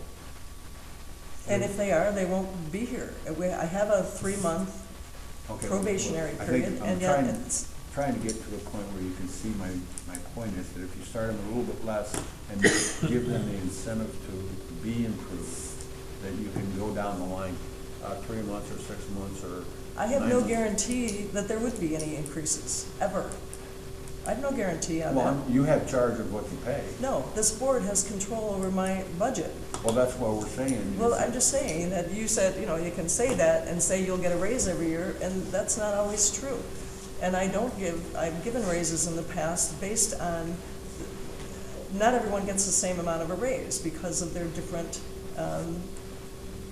the way they do their jobs, whether they're Well, increasing or not. I understand what you're saying. I disagree with you, but I understand what you're saying. We have to look at it from a standpoint that the government has already established what you can pay an employee at the minimum. And by government coming in and paying way over that prevailing wage to start employees Well, that's out. not. I don't think it's not over prevailing wage. No, the wage, the minimum wage. We said prevailing wage, Well, way different. okay. Just want to correct you, that's all. If we come in and establish a much higher minimum wage than the private sector is in competition with us instead of the other way around. and they're gonna have to pay their employees higher to get started. And that's what starts this whole mess of minimum wage shooting up to $15 an hour. It's just it's an ongoing cycle where everything gets raised, and of course the ultimate winner is government, because the government costs go up and the amount of taxes being raised goes up. And that's what I'm getting at. I think you're making a causation that government is the reason that minimum wage is going up, and I wouldn't agree with that. Well, who passed the law? The state of Illinois passed the law. Okay, well, isn't that government? They passed the law, but it's not because of government salaries that minimum wage is going up. No, Your legislators decided to do that. Well, I agree, but that is government having an influence over. I would disagree with their decision, but I'm saying it has nothing to do with the township government. Well, it does have. No, it doesn't. Why doesn't it? I don't think I have anybody that has to have the skills here that gets paid minimum wage, okay?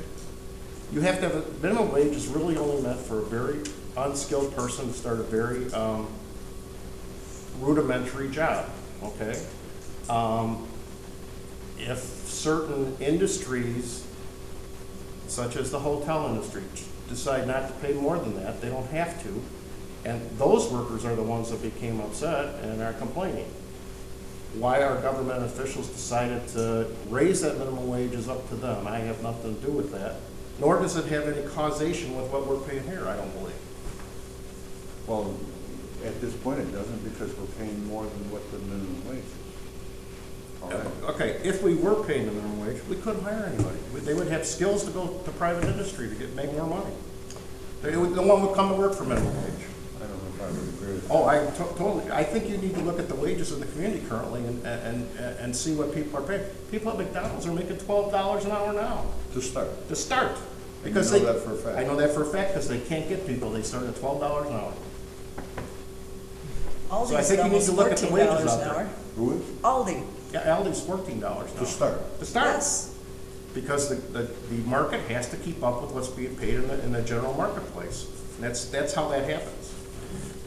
Now, I don't agree with raising the minimum wage because I feel those people need to improve their skills and their education to rise above that, but that's my opinion. And Mike, if I can just, I understand what you're saying, but it's really, I need people not just who can do the work. And a lot of it's important work, but one of the biggest parts of it is dealing with the public. Because this is a customer service position. We have everyone in my office has to talk with people. That is one of the biggest qualities that I look for. People who can intelligently and responsibly deal with the public. And that's huge. Not everyone can do that. Not everyone has the temperament and the skills to do that. And that is incredibly important in this office. And I'm incredibly proud of what this office has done in 5 years, where people feel respected and treated fairly and honestly. I don't know that I can put a real price on that, but I know that it's important to have people who want to stay here and continue to do that work. It can be incredibly frustrating work to always talk with people who are mad at you. And we do a really good job at that. And that's, it all comes back to me. And, it's a hard quality to explain, but it's very, very important in my office. And I've talked to people who are more qualified, who I would never put in that position because it wouldn't work in what I want to be reflected from my office. And I know for a fact that is important to the people of this township, and my goal is to maintain that and improve on it every year. Well, I understand when you have a candidate that is qualified that you don't really have to extend a lot of training to them. They can just jump in, and within a week they're on the job and they're doing it properly. And I understand the necessity to pay a prevailing, or not a prevailing wage. Market wage. A market wage that is appropriate. So all I'm saying is if you are getting people who are going out and doing things that really don't require a lot of training, you can just say, go out and measure this building and take pictures and stuff like that. To hire- And my point is, it's not just that. They're talking to our township Well, I understand residents. that. I They have understand. to, I can tell you this from the value standpoint, the county of Mchenry, who a lot of people work jobs for, I believe the starting salary is about a little over $14. And they've looked at, the various departments, where there's a lot of other ones that are getting paid 18, 19, 17, 16, what the starting salary for an entry-level job into the county of McHenry, where a lot of people go to looking for a job, is around $14.25. It's under $15, but it's $14, and that's the minimum amount that's paid. Well, that's a false economy, because these people are getting, get pensions and everything else They that get benefits. doesn't exist in the outside world. That is true. So there's a lot of costs that aren't, what I'm getting at really, Mary, is I think if 2 extra people could actually cause a significant reduction in this backlog, okay, of getting things properly assessed, I don't think we'd have a problem in giving you, hiring 2 extra people. But this whole thing about government getting bigger and bigger and bigger, you know, does it really take 2 people to measure? Aren't there devices with lasers that you can just I don't send send one them out. person? They don't go out together. They go out separately. Okay, so we're keeping up with all the technical advances. Yes.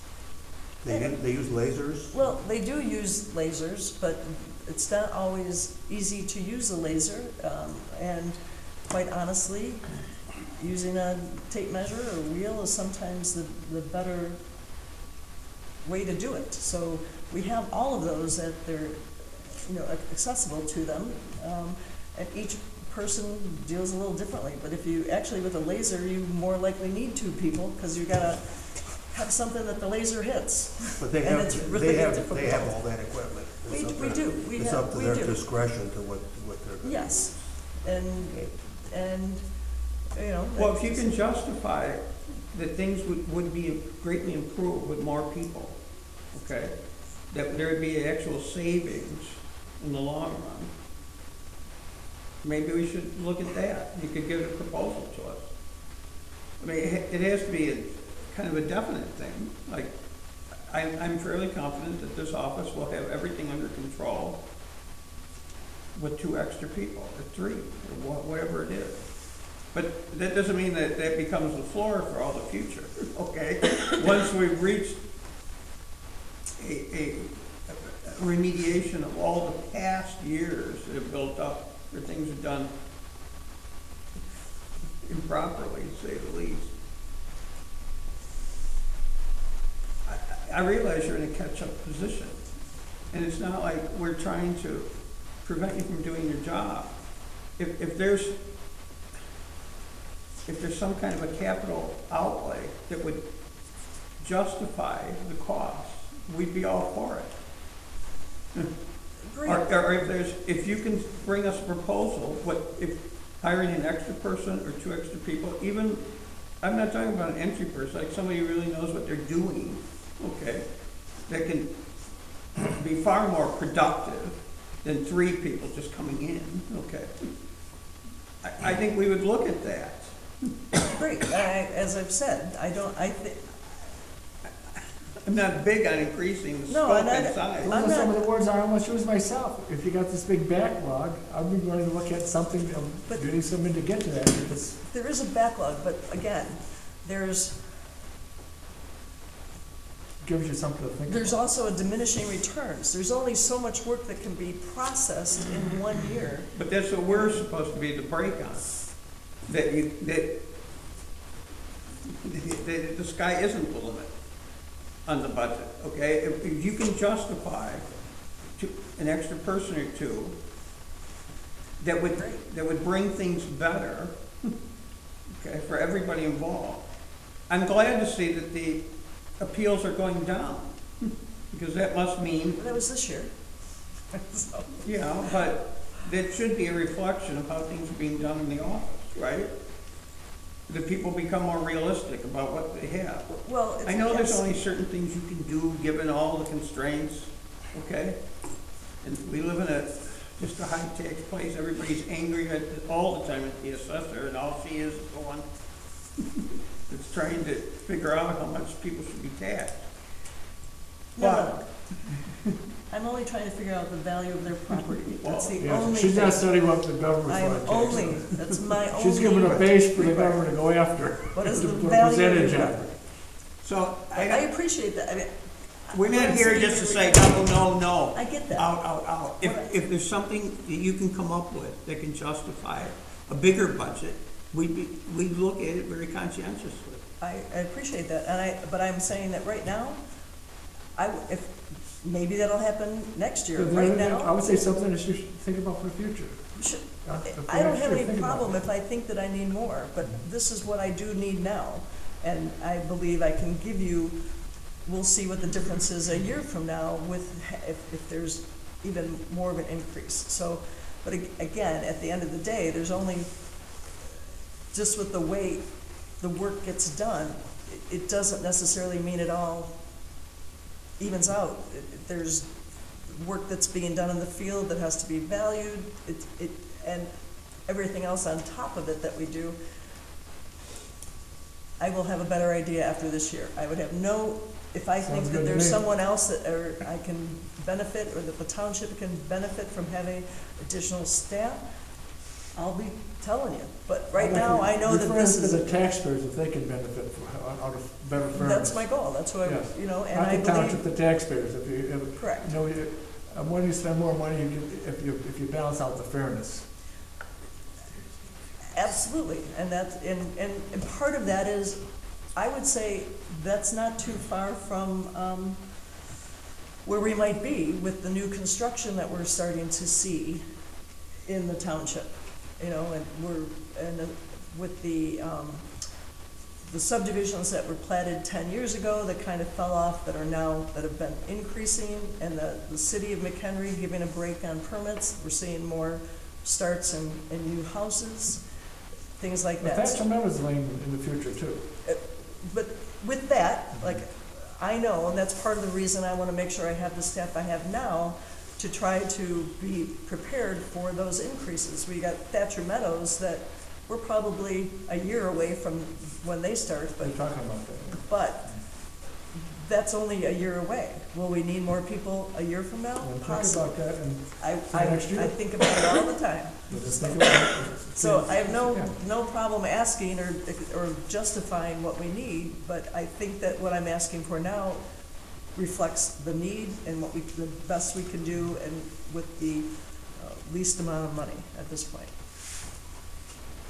Well, what scares me are the number of structures that are just being razed to the ground in this township, just to get it off, just because the taxes themselves become such an issue. People can't sell their house, people are taking out closets, so it doesn't get counted as a bedroom, right? No, we don't count bedrooms, so it doesn't matter to us, so. Well, how many places have been raised in the last year or so? I don't. But just a ballpark. I don't know, maybe 10. I mean, there are things that are raised, and like a garage that comes down and they just put up a new garage. There's some of that, so. No, I mean dwellings, or even commercial establishments, they're just demolished, just to avoid. You need to get rid of your toilet bowls. Take it from the government. Hey, there's a law that needs to be changed. I have a house in this township that does the same thing. It's very frustrating. Again, that's a whole other conversation, but anyway. Well, you're a mandated function of the township, at least as the structure is now, okay? Other counties in Illinois have gotten away from townships actually assessing. But if whatever can be done to improve the productivity of your office, and some of these may include capital expenses or increases in the budget, if you can justify the productivity and how the taxpayers are benefited, we'll be sure to look at that very carefully and give it prime consideration. We want you to do a good job. We want you to do the best job possible. And we know you need resources to do that and accomplish it. And we know that this is it's a heavy customer service angle for your office. And being an assessor in Illinois at this time has got to be one of the most thankless jobs in the state. So we do appreciate what you've done so far and what you're going through. And I think you can make a public pronouncement that assessments are not made on any political considerations. Of course not. Okay, and I don't think that was always the case in this township. So I think things have improved under your leadership. In fact, I can say improved greatly. I'd agree to that myself. So we're not, Well, thank you. Well, and the goal is to get better every year, and and the coefficient dispersion shows that. and I'm not trying to, if I need something, I'm gonna ask for it to do, but it's gonna be justified, and again, that's why I think what we're looking at is fair, so that's up to you to decide whether it is or not, but that's what I think. So anything you can give us to help us understand, we will look at it carefully, okay? Yeah, I think you have, and I appreciate that. I mean, the questions you have been fair. I don't mind answering any questions. That's part of my job. And it's our job to ask you the questions. And that's fine. Thank you. And if I can't justify it, there's a problem. So I don't have any issue with that. I don't want to spend any more money than I need to do the best job I can. And if that means an increase or something, I'm going to put it out there and justify it. So I agree with you. Okay, we're done with Mary then, gentlemen? I am. Thank you, Mary. Okay, Mary, thank you. Okay. Can I ask for a 5-minute recess for bathroom, et cetera? Thank you very much. I don't need a motion, just do it. I don't think you need a I motion. don't think I do. We're gonna have a 5-minute recess. It could have waited. I was like, I'm not gonna make it till noon. Okay. Enjoy the rest I'll of your day. drink Stay the warm. whole cup of coffee. Me too. You too. Do you want more? Yeah. You want to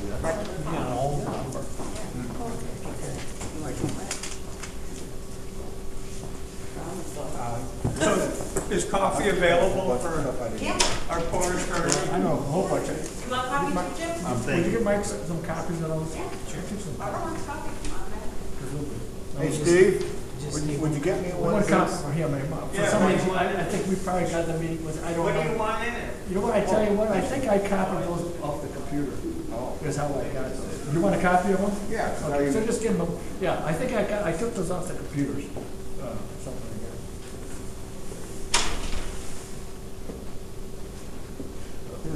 This whole wage thing. I tell you, I'm glad you brought that up, Tom, because I think the main issue is, the biggest problem is that it's the governor's telling you what you're going to charge. That really scares the shit out of you. What's I national? think there's a case for eliminating or reducing the minimum wage. But of course, like, your thoughts are perfect. I didn't think you said, wait a minute. It's some It's just people's their money. job, it's their job, we can't micromanage them, but give those thoughts to them, because it doesn't always have, it's like one of the school or prices always go up. Well, yes, in a sense, but you somehow, sometimes, don't you, all your, basically your whole thought process like is this, let's put some brakes on it. Where are we going? I'm gonna tell you why this is such an important issue with me. When I got on the board, I forget, I think it was the financial superintendent that said, I asked him, what do you use to base your salary? He said, well, I always go to Lake County or Cook County. the same shit as a $56. And so therefore, I have to have the wages that compete against them. And I said, well, have you ever considered going to the wages out in Harvard and Belvedere and comparing those wages in this year? Have you ever considered that? Well, no, why would I do that? Always the highest. And why? Because I benefit myself as a superintendent, and of course, if I bring it up for, you're right, Mike, because if I can bring it up for the staff, well, I'm a superintendent, that puts me up to it. And here's another thing. That whole shit, too. The unions periodically go to the state and they say, you need to increase the minimum wage. Every time they increase that minimum wage, the union wage goes up accordingly. Of course, and you're stronger. So that's how this whole thing mess gets in. You're talking about right, I know exactly who I am. All this stuff started in my life. And I think, if somebody doesn't put the brakes on this shit, what's going to happen in another lifetime? Exactly. And show the people that there are people out there that are willing to do that. And that's what I said to Mary. If they give us something, to try and get some legislator, all they do is go to Springfield, they have a small little shit that makes them look good. And it complicates, as opposed to, wait a minute, this kind of changed some of the shit that was in place for 30 years. Yeah. But anyway, I love speaking to this. I love speaking to this question. When you're trying to get these questions. Yeah, really.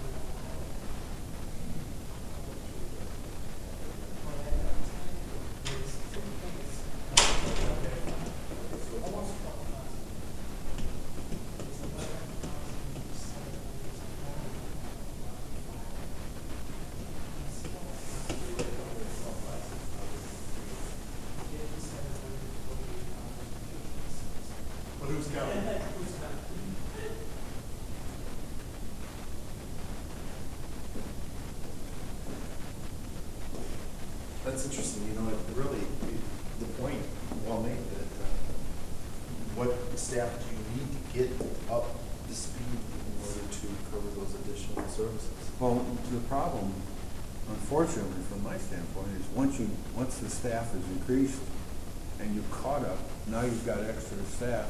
Then what next? Yeah, they're gonna be there forever. So, you know, I don't know how you stand on this, but what I see in the way government has become structured is that it's leading us into a socialist state. Because you've got so much government, you have to pay for it, and they're always contriving ways to increase the taxes on people. And the people are getting to the point where they're saying, you know what are you gonna leave for me after you've taxed me with all this stuff? And there's a resentment growing. I mean, a real resentment from people. And I think it's understandable. People pay a high tax, And it doesn't seem like anybody's really held responsible. You know, like Craig could get left out next time. But yeah, like I said, I see what Bob and Steve saying, hey, if you need employees to get to where you need to be, you know, tell us what the plan is. Tell us what the plan is. I get that. She said she'd go back. I'm gonna get these things for something. So what do you need in order to fill that gap, get that back? And Yes. well, you got it. Oh, you know what, I think I'll do that at 4 o'clock. I'm starting to get Terry, how you doing? weary. Jim, how are you? Not bad, sir. Well, that's not easy. I get up, sure. Let's go.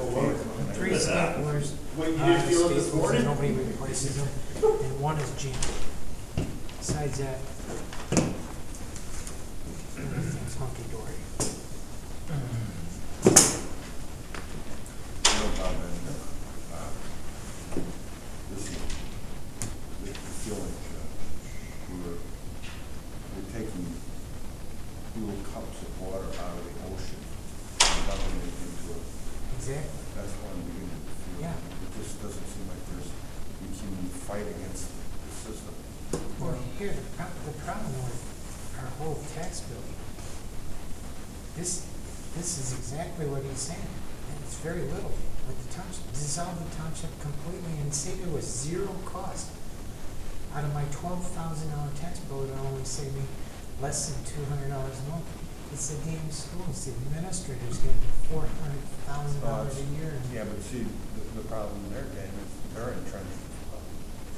They're so firm and they're more entrenched than me. I know that. My whole thing is, So how do you gonna stop them? Well, how you stop it is when there are zero population in Illinois.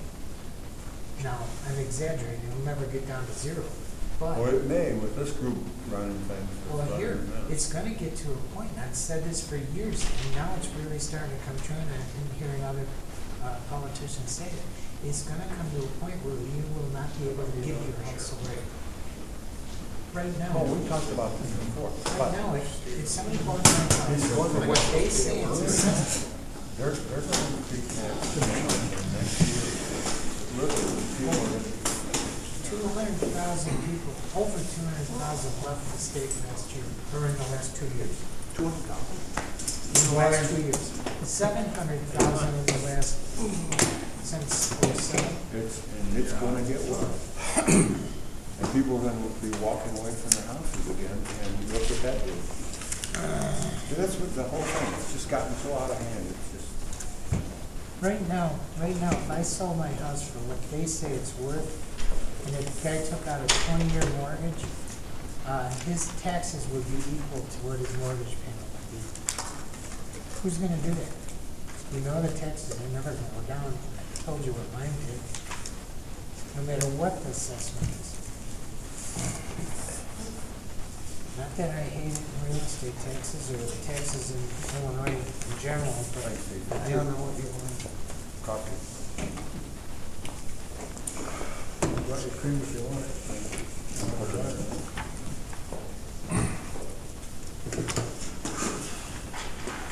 Where are we? All right, we're going to call the meeting out of recess and back into order.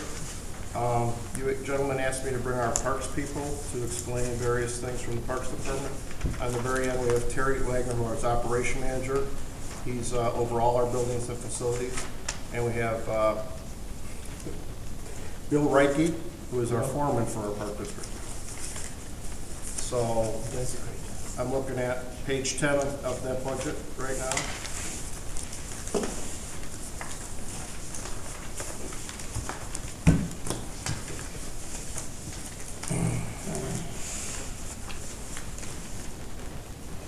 Well, before we start, I wrote this down, but I didn't know, actually, I think we did very well with the assessor there, but this just come across something I read recently.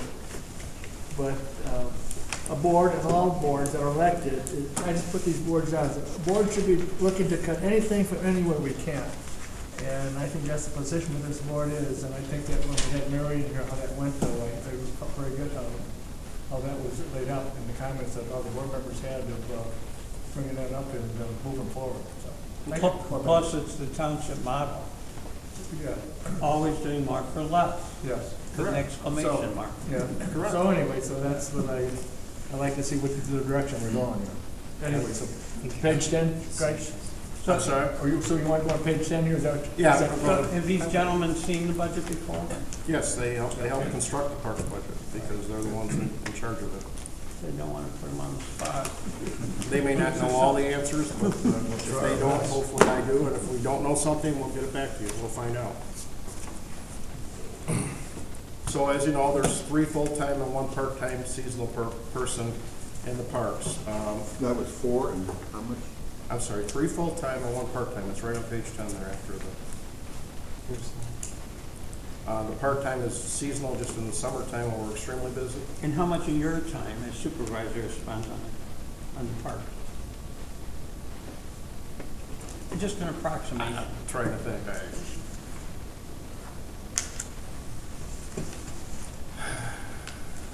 Not a great deal of my time, Steve. 6 hours a month, maybe. Even in the season? Well, it's, okay, I need to further explain. There is stuff going on here in the wintertime, but also, the parks handles all our building maintenance for all our buildings. So I'm including that in my time also. Okay.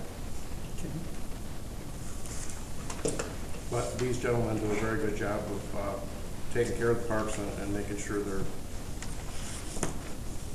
they're safe and that they're available to everybody that wants to use them.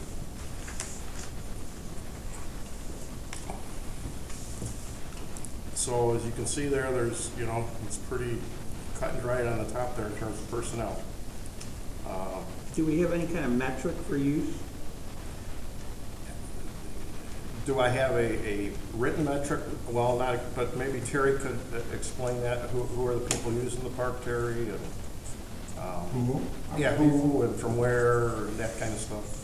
Anywhere in the surrounding areas here, from Johnsburg to Ringwood to Mchenry, we get all sorts of people that use our buildings and our parks as well. Did you say Ringwood? Or Ringwood. Ringwood? Oh, okay, I thought you said Ringwood. I was No, not Greenwood. sorry. And we know that because we have various teams coming from all the communities in this area that play here. We have Boy Scouts use our park once a year for a big thing. We have Johnsburg High School, the track team uses our park for a couple of Johnsburg and McHenry for cross-country events. Do they pay for that, or is it free? They do, it's free to them because they're considered, any nonprofit group can use our facilities free of charge. One example is this hall, Alcoholics Anonymous. There's 2 or 3 groups that meet here weekly. They could use it free because they're a nonprofit group that is. If it's during the week. During the week, I'm sorry, yes. They use this, and, I don't think any of us would have and we have some very big Alcoholics Anonymous groups that meet here. So those are people coming from probably not just Mchenry Township, other areas also. We have sledders coming from all over, all over our community. We have a junior Mchenry Township Junior Warriors, is that what it's called? Youth football league that plays here, and they in their season, which is what I don't even know, October. Usually October through November. Right. If you come down to this park during that time, you cannot find parking because they're playing teams from out of town, etc. We have a soccer league. We have a soccer league that includes Northwest United Soccer. They cover pretty much all of Mchenry County. Okay. They play here. Those teams that are playing here, most of them pay a fee to use our fields.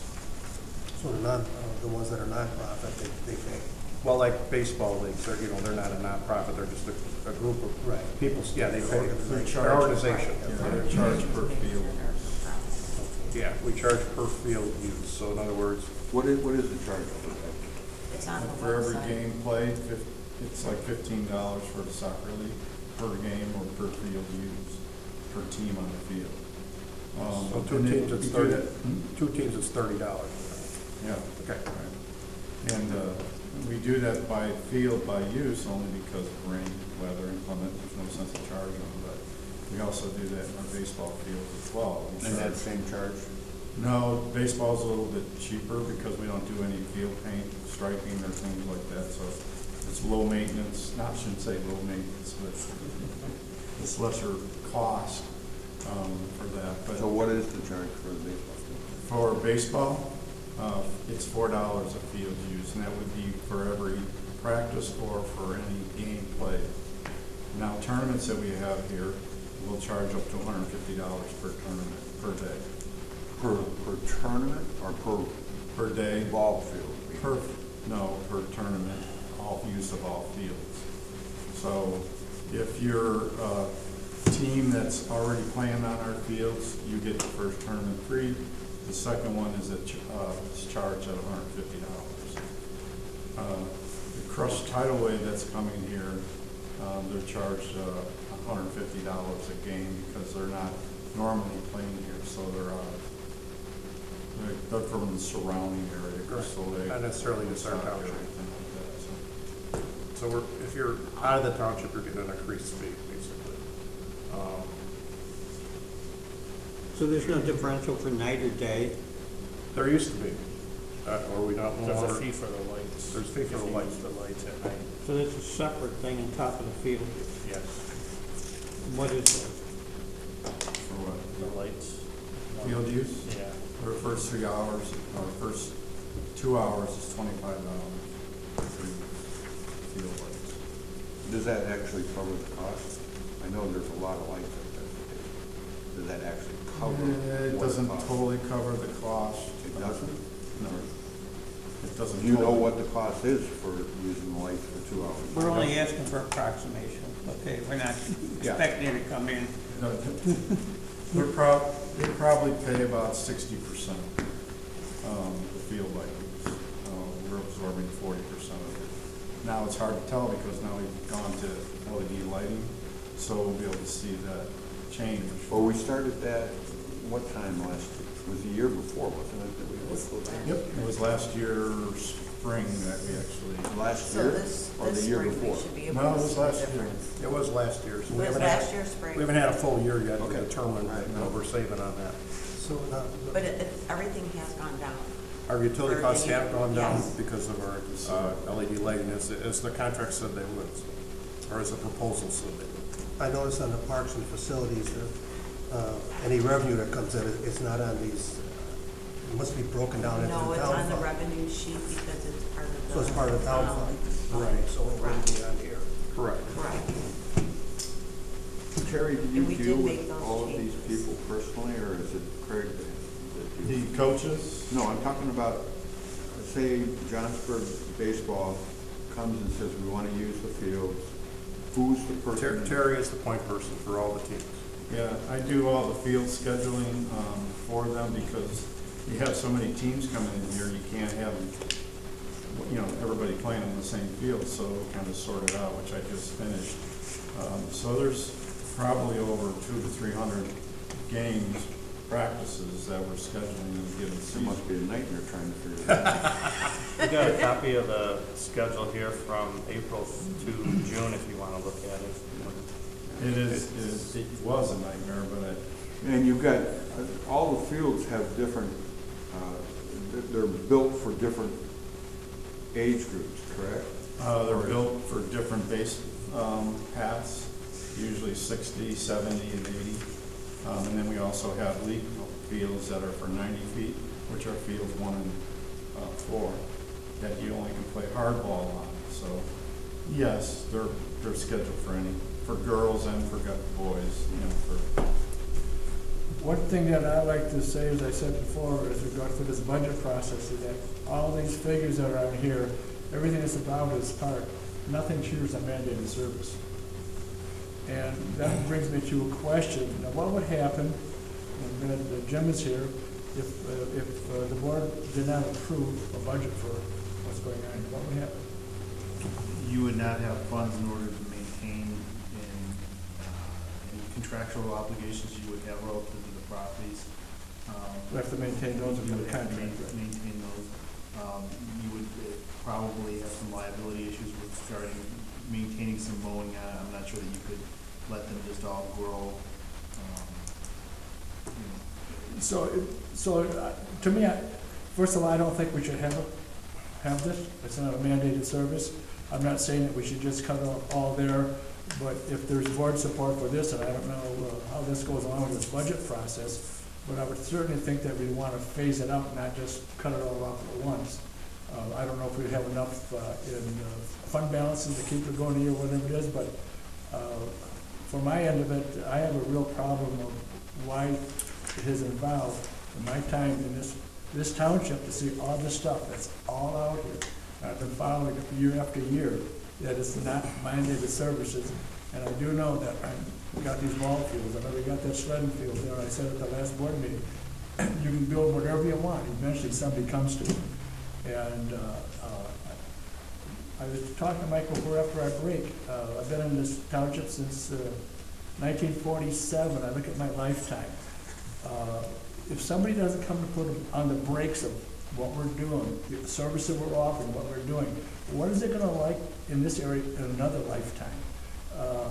Taxes, my tax bill is high as homes used to cost you. I said it time and time in the public.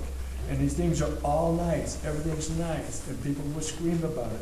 When I was on the school board at 156, we had a huge problem back in the 70s and the 80s. had a problem with the pool.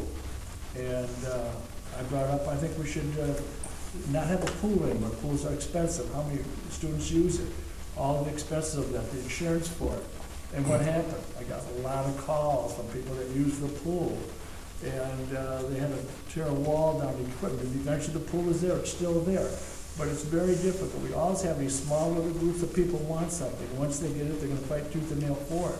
But from my position, this is nothing against anybody personal here, how hard people work for this. I'm here in a position that says something's gotta put the brakes on these things. I'm tired in my lifetime. A lot of people don't wanna put the effort I do and the fight into it. But I'm willing to fight to the end of it, that we've gotta find a way to, whoa, how much can we continue to put on the backs of taxpayers?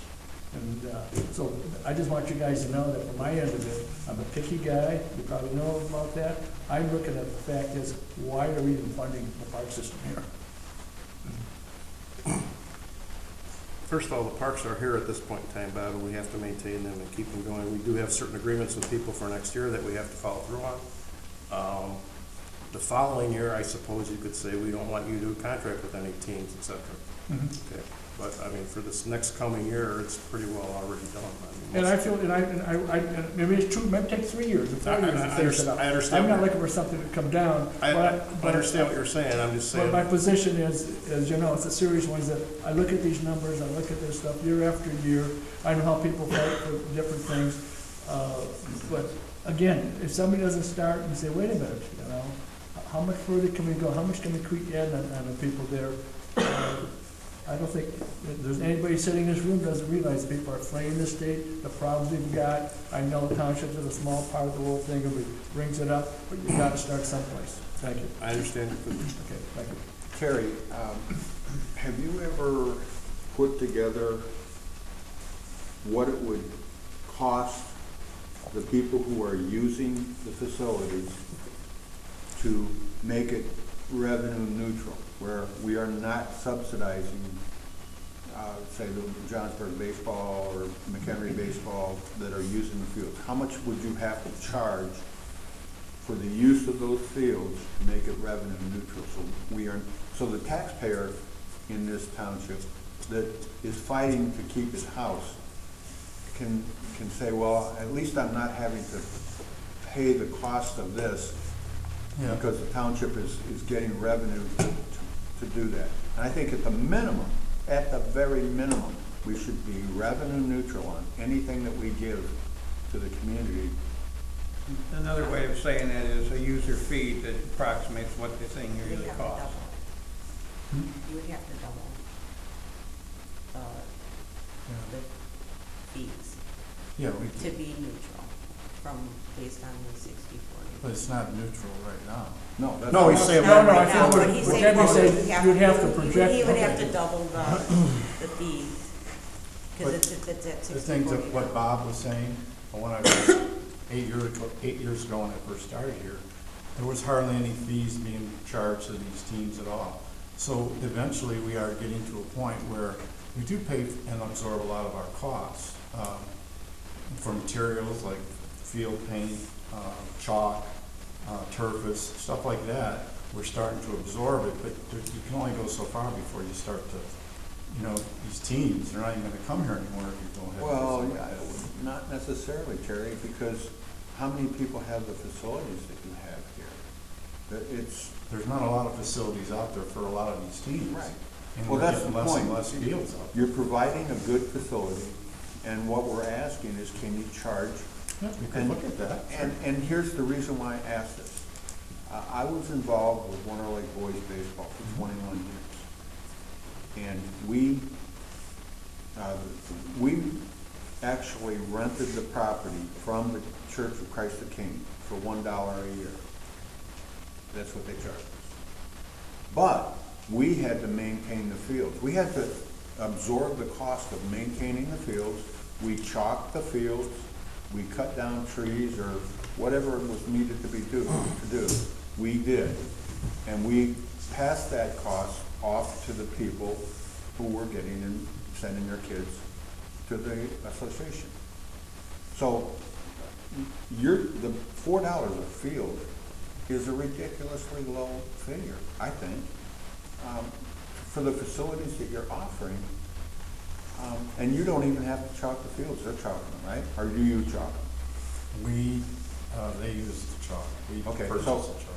so I think you could, if you say you're at about 60%, if you went to $8 a field, you would more than cover the cost for the boys' baseball and say $20 or $25 for the soccer for the girls, and that's not an absorbent amount, and it takes the poor taxpayer off the hook for paying for these things. For their fees. Well, it's a user fee, really. Yeah. That's what you're asking. Right, But right.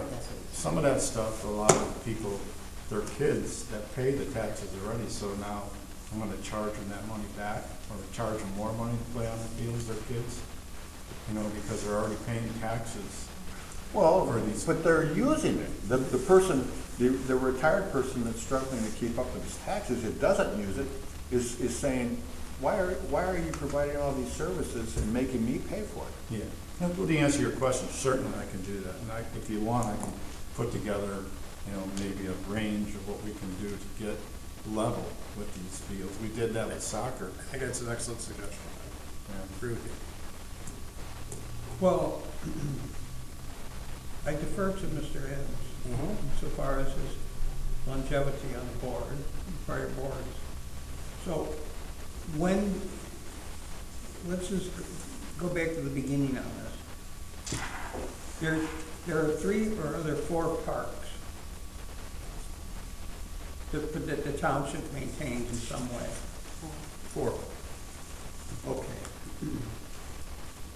But the only one that really involves what you're talking about, teams and all that, is the one here. Correct. And it's what, called the Township Park? Or what's the name of the thing here? It's the Albert A. Adams Park. Okay. All right. So what's the identities of the other 3? And how much? That has a playground. A playground? And so we're talking about what, 2 acres with that, or 1 acre? No, not an acre. A half acre. Yeah. Okay, half acre on that on Lake Street. And that's where? And you end up Lake Street. I don't know if you know. Very difficult to find, because I went up to pictures. You can't get there. You can find it, but it takes a little while to get You to can't it. get there from here. And then, see, we're on the, this is a public, we're being on film, right? Yeah. All right, so you gotta speak up. The second one is where? Fox Lake Park. Fox Lake Park. Fox Lake Park, yeah. Yeah, it's on Fox Lake Road, Mchenry. And how big is that one? And that had probably less than a half acre too, or quarters? Yeah, there's probably, the whole park's probably about an acre, but by the time you take away the stream, the parking lot, and the There's playground, a stream that runs through it. you're probably a half acre of grass there. Is it on both sides of the stream? Yes. How do you get to the other side to maintain it? Go up around on by So the you road. have to make 2 trips? Yep. No, we park in a parking lot, and you can unload and mow one side, and then go up by the road, and then get on the other side of the creek. And how long does it take to drive from the one side around and get on the creek? 20 seconds. Oh. It's not- close by. It's not a big creek. No, it's not, no. No, the it's- creek it's- runs from the That's not an road issue, yeah. down to the If you lake. saw it, Mike, So that's you not can an get issue. in the It's all parking right lot, there. go up by the road, and Honestly, then yes, right it's into the like that. grass on the other side of the creek. So basically, all the maintenance for those parks is just cutting the grass, right? Yeah. And maintaining the playground. And that's done. And And there's a playground out And there. we freshened up the playground mounts at both of those parks last spring, so we should be good for, another season or 2 there. How often do you mow them? How often do we mow the parks? Once a week? Once a every week, other? depending on, maybe in the summertime when it dries out, we might go every other week. So a regular basis, is Yeah. you every week? Yeah. So are there picnic facilities at these other 3? There's picnic tables at Lake and Fox Lake. But not at Hilltop? Hilltop, no, that's just basically a fishing area. Okay. So Hilltop is, Just grass. There's maybe, and how big is that one? that's about 10,000 square feet of grass. Is it possible to take a trip and look at all these? I'll bring my pictures, I have the pictures, maybe I can bring you the pictures. Well, I'd like to see them. Okay, I've and when- seen it. we can- And We'll then, take out. Terry, you've been here 8 years, right? Yes. So when you came, were all these already in existence? Yep, we have not added anything since. Are there plans to add more? Nope. Okay, so about when did were you on the board when any of these came in? I do not believe I was on the board when any of them came in. You were the trustee then? I wanna say I don't know. It must have been right before you got on here then. Debbie, have they come in your time? It was before No. my I'm time. gonna say somewhere in the area of 20 It was the year years. before I moved here, and I I'll moved say here in about 20 years. And, you know, I 20 in years. 20, and, 91, so probably 1990 or 89. It was before I moved. yeah, and I was not on the board at that time. They were all here before I ever was on. Where's Hilltop Park? I remember Joe Ceramic, Hilltop. Connie Ceramic said, he came and told me what, how they set it up. He said, he told me it was gonna happen before it happened. Yeah, We're that gonna association do an annual disbanded. meeting, we have a bunch of people there, and when we come to this annual meeting, we got the votes, and then we don't have to pay association dues anymore for it. That's how the township got it. Okay, so you had a question? Where's Oh, where's Hilltop Hilltop Park? Park? Exactly. Hilltop Park? Kind of between Lake Street and Fox Lake, but a little bit further east. You know the intersection where Fox Lake Road and four-way stop, where it's a real long left turn? Yeah. If you go straight down there, there's a guardrail at the bottom of the hill. That's the north end of the park. It's just basically a strip along the outlet, the channel there. There's a strip of It's really grass. not a park, Yeah, it's not technically a park. I mean, we have a garbage can there, but but it's part of that park. mostly people just go there to go fishing. So actually, we're talking 5 parks we have, right? No, Well, if you figure the Whispering Hills Community Center, well, that's on. right, then that would be 5? That's not, I was We don't thinking really of the consider- community center as a park. Yeah, we don't consider that a park. Yeah, I would say It's it's more. it's a yeah, it's a if you property. went out there, yeah, Yeah, we own that property. they have outside stuff outside, but I would, to me, I would We refer to don't the park. typically do anything outside there. It's a- Oh, so there's no park facilities there? No, No, Well, just there is grass a cutting, a small- parking lot. there's grass Yeah, area, yeah. there's a grass area, but we don't really rent There's a out. horse And Greg, you were gonna look There, to too. see how we acquired that, did you have a chance to do that? How we acquired that, the Whispering Hills, remember the last meeting? You know, I haven't, Bob, I will do that, but I believe, I'm not sure. I know the other ones were all done in an annual And I know meeting, and that one I'm yeah, not sure. But, I I will like, look at. yeah, but I'm not sure about that one either. I remember I was at a meeting when it happened, but I'm not so sure if I wasn't there when the Correct, official went on. correct, I'm not sure either, let me double check that one. I know, those town hall meetings, or township meetings, annual meetings I was attending, it wasn't done there, the ones I attended, but I remember being at one of the meetings when Correct. the people were there and it was Let done me, over the I township. will look into that and get back to you on that one. Thank you. So is the boundaries of the city of Johnsburg the same? It incorporates the entire L.B. Adams Park. Does it, Jerry, no? No, because Whispering Hills is in John. No, the LB. No, he's talking about this park No, here. this park Adams here. Park. It's all annexed into It has to Johnsburg, be. isn't Yeah, it? I think it's all annexed. You have It's to all annexed annex into the whole Johnsburg. thing. And the Lake Street one is inside the city of McHenry? That's unincorporated. That's unincorporated. All, the other three are all unincorporated? Yes, they are. Yes, they're all unincorporated. Okay. So those are the parks, and then the facilities of the Whispering Hills. Whispering Hills, this facility, obviously. So, This is the main building. so what do you call this? This is the Township town office? hall. Town Hall. Okay. We have the Senior Center, which is a facility. That'd be the rec center. Rec Center. He's looking at. Okay, Rec Center would be considered. So that's 4. Then there is the Fish Food Pantry building. That is our building, but we don't do very much to it. And that's it. That's it. All right, so 4 parks, and I realize Hilltop is pretty undeveloped. Right. And then 5 instructions. So, as far as this budget goes, the town hall is just these 2 It's rooms, this whole building. or the whole building? It's the whole building. It's the whole The building. facilities, building maintenance is for all our buildings, not just the hall. Okay. So are there any other buildings? Parks buildings. Oh, Parks Garage, we have a Like Parks Garage, garages. there's a couple of garages We down got there. the Parks building, that's building D, and then next to that is That's the the road. cold storage, road Road district has a cold storage building next to it. I got some But pictures it's of road it. district, right? It's not the town. Well, It's on township, it's on the town it's on town property. property. So where's it in the budget? Is it in It's their a, budget that's, or our that'd be the budget? road district, you're right, we don't That's maintain the road it. district. We do not maintain That's it. not our budget. All right. We just have the Parks and Garage. Okay. Steve, you wanna see some pictures? I got some pictures of the building. No, I can imagine it. I've never been to any of them except this one. In fact, I didn't even know about this Hilltop one.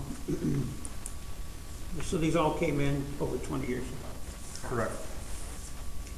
But the buildings came in, 2001. all of them at the same time? Well, no.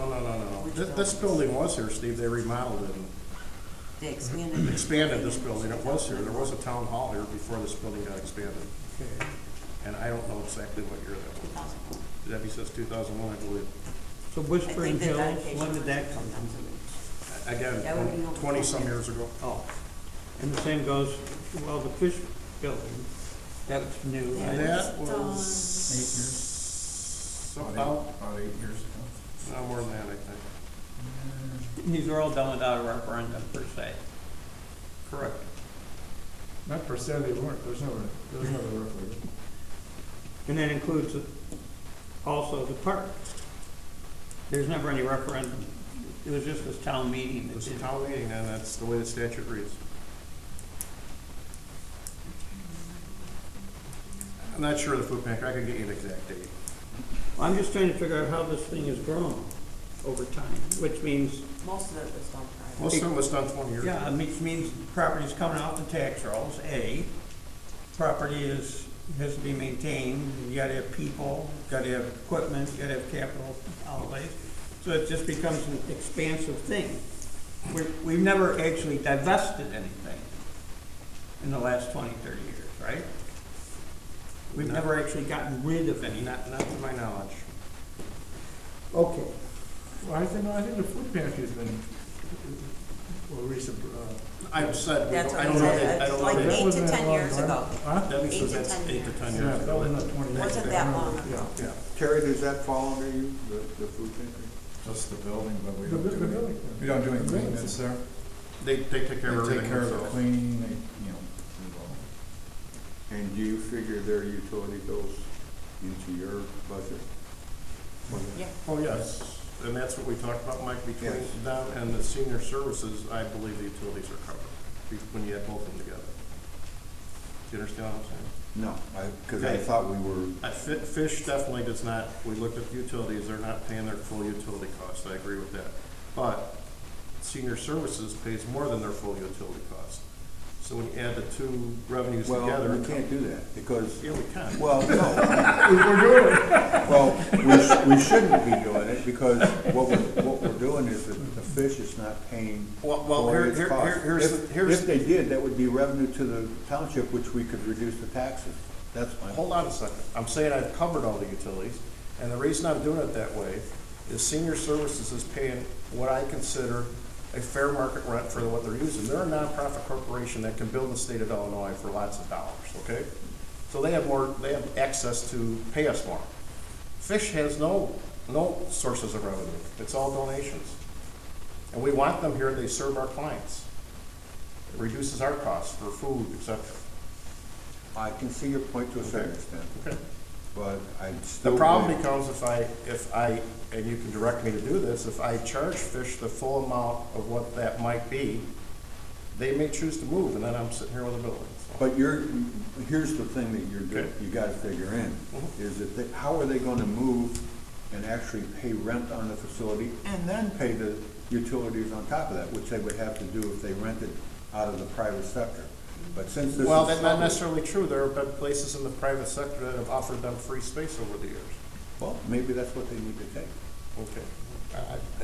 If they can get it cheaper, but I doubt that they're gonna get it cheaper anyplace else, and I think even though I love the cause that they're doing and applaud it, but I also believe that the taxpayers, everything we do as a board has to be predicated on the fact that are we doing the best we can for the people that we're working for, which is the taxpayer?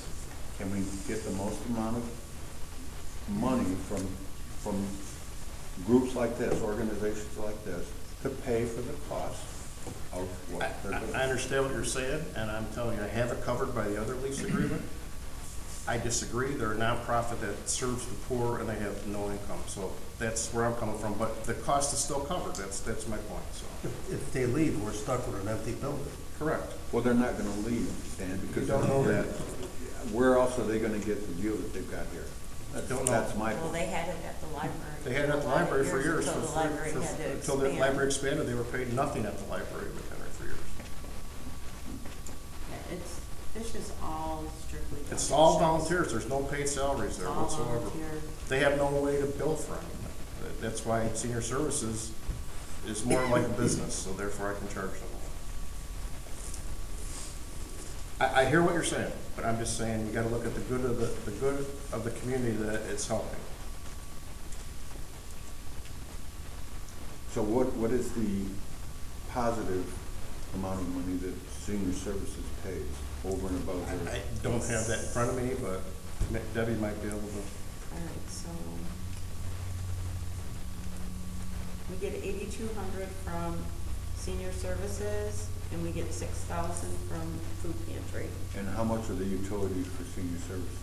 They would be about a third of what. It'd be a third of whatever's in What's this on rec the, center. on the budget, they only use a third of the So building. give me 1 second. Oh, I'm on the wrong. Rec center. What page would,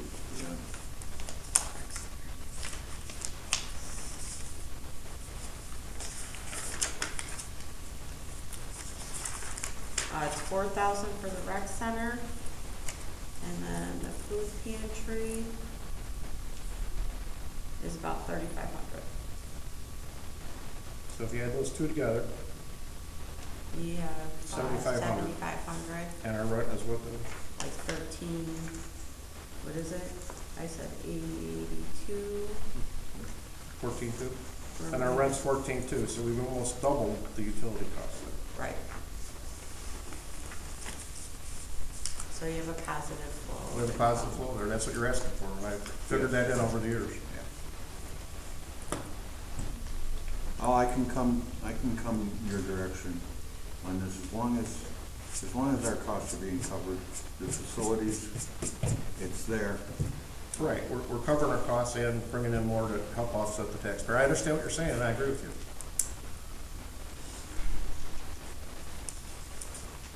I would like to emphasize though that we need to upgrade our costs for the facilities that we use outside. The ball fields, the soccer fields. all Right, that. and he's gonna look at that for, So I think if you would do that, I would really appreciate it. Sure. and Mike, I agree with you 100% on that. I think we can do that. And while we're So that talking- would have to happen for next year's budget. Yeah, it can't happen until next year's budget, because these are already done. What I'm also would like to bring up is we talked about having advertisement out at the ball fields. Has anything been done? You know, there hasn't, and I have to check with Mr. Millental. Can we legally do that, Mr. Millental? Let me look into that. He has to look into that. I've been told cities and governments cannot do that, but let him look into that. That's why the city of Mchenry, nobody does it. Could we write it into the contract that we have with the ball fields, that they do it and not us? Oh, I understand. Could they form like kind of like a PTO, but for the fields? They might be able to, and that's a very good suggestion. And they could do fundraising, and they could sell Yeah. concessions, and make, Yeah. to help offset the cost of turfers, field paint, Okay, so stuff if like we that. could look into We will that. be happy to look into that, I agree. Thanks, Jim. Good suggestion. And then they in turn could make a donation back, that would work. I Right. believe that works. All right, so under salaries, this $145,000 proposed budget for 19 and 20, that includes the increase, That does, 2%, but that's more than 2%. 2.8%. What's the story with the overtime? Why is that? Well, they plow. They plow, so they have overtime sometimes when they're plowing, et cetera, which we can't know exactly how much that's gonna be in a given year. Well, They have to plow in the middle of the night, Steve, so these lots are free and clear when people come in the morning, so somebody doesn't fall and we get sued for lack of. And you guys do the parking lot as well? Yeah, Correct. Plow the parking lot? yeah. Yes, And they the do. entrance? You don't do any of the public roads, just the, No, we do no Just the public park parks. facilities here, and then, and the parks. the parks are last. Usually Whispering Hills is more of a priority if there's an event going on over there. But then the parks are whenever we get to them. Except Lake Street, the road guys usually do that because it's a dead end. So they pull in the cul-de-sac and turn around, and they usually plow that. Okay, my question on overtime plowing. Why couldn't this be set up where if somebody comes in at 6 in the morning, which is what, a couple hours before you normally would come in? that Usually they- we try and get here by 4 or 5 if Okay. there's a snow event. Okay, well, if you have that, why couldn't you just set it up that you get off that amount of time at the end of the plowing? Yeah, just work your 8 hours, come in at 4 and work 4 to noon or whatever. Yeah, why can't you do that? But it doesn't cover weekends, and that's. Well, I understand that too, but We could do that during the week, and that would be a suggestion we would. And this year too, we did have a couple snow events that lasted 15 to 18 hours, so it wasn't just plow it and we're done and over with, you know. We were out here all day, the public's in here until 5 o'clock. Sometimes there's events at night. You know, we'll have to come back at 6 or 7 at night before the event to make sure they can get in and out here. so they I do, understand completely because I plowed for like 18 or 20 years. I understand what you're saying. I'm just saying that there has to be a way that we could, how many people are actually in a truck plowing? There's usually 2 of us. If it's bad, sometimes Terry will help out, but then And we what have, do you use when you're, is there a we 3 have trucks? 3 trucks You have 3 trucks with? with plows.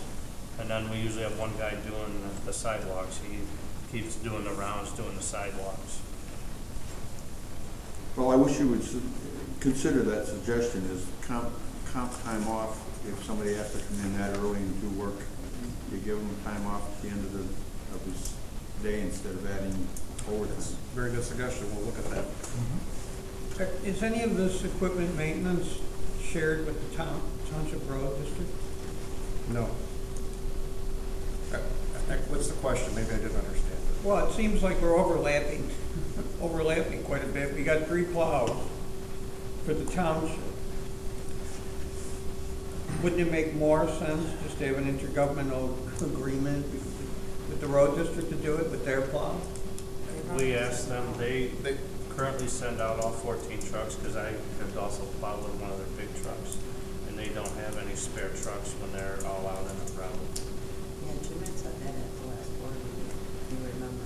Yeah, he also said that we were doing 30% of the plowing of other municipalities and entities, okay? That there wasn't an exchange for it. All right? But there's payment for it if there's not an exchange. So there's 3 plows.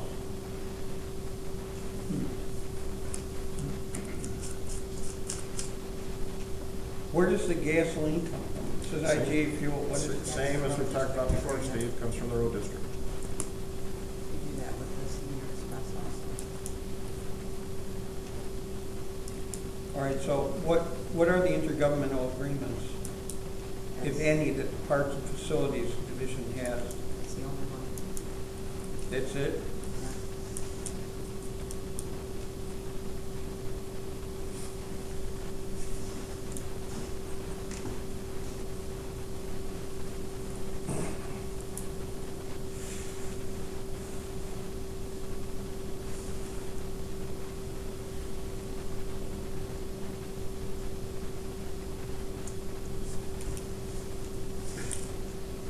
So the contractual services for the facility building maintenance, what is that? That is, we do all our own building maintenance for the most part, to keep costs low. There are some things that occasionally, All right, so that is an employee's time, that's just materials. Correct. But in there could be occasionally am I right, Terry, a heater that would go down and we'd have to go outside to get. Okay. There are some things that we don't have the expertise to do, such as electrical work, heating and air conditioning, and I'm sure there's other things I'm not aware of. All right, so there's 3 plow trucks. And then how many other vehicles are we talking about for the parks and facilities? Just mowers. Just a lawnmower. So there's no automobiles for it? Nope. And you just purchased a new mower for the ball fields that you actually pull behind the, No, we did not. It's in this budget to be discussed.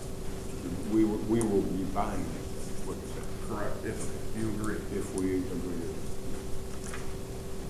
So there's a line item, security risk management. Does this portion of the TORMA amount? What? No, this is the camera. Cameras, fire alarms, we have to legally have fire alarms in all our buildings. Fire alarm. So why is it demarcated risk management? What's this? Well, you're using the security to, and we could take risk management off. If you want to take that off, I can see. I'm just trying to understand That what it all was- means. So, in other words, it's not part of the insurance, it's just No. No, put it's out. not, not part of the Part insurance. Security. It's, right. there's, I can take that off of there. there's yearly fees we have to pay for the fire panels, et cetera. Fire panels. And we're required by law to have those. Well, that gets us to capital outlay projects Okay, that are proposed for 2019-20. let's talk about those, that's fine. All right, first of all, do these have to get bid out? They do not if they're under 20,000, but if you would like us to bid, I mean, normally, Steve, we don't necessarily bid it, but we'll go get 2 or 3 prices when it's a small amount. 30. Okay? There's an expense to bidding it out, okay? So Well, like what? What would be the expense? we have to write the specs, we have to publish in the newspaper, we have to have a public meeting. So if it's a small expense, we forego that normally. But that doesn't mean we're not looking at prices from more than one person. So in fact, have you done that Yes, always do it. for all these?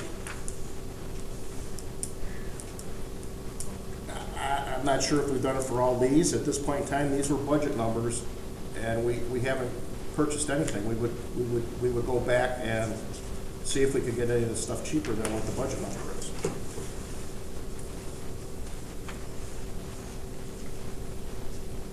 And then if you were successful in that, it would just be more money in the reserve, right? Not necessarily reserve, it will carry over. You carry over into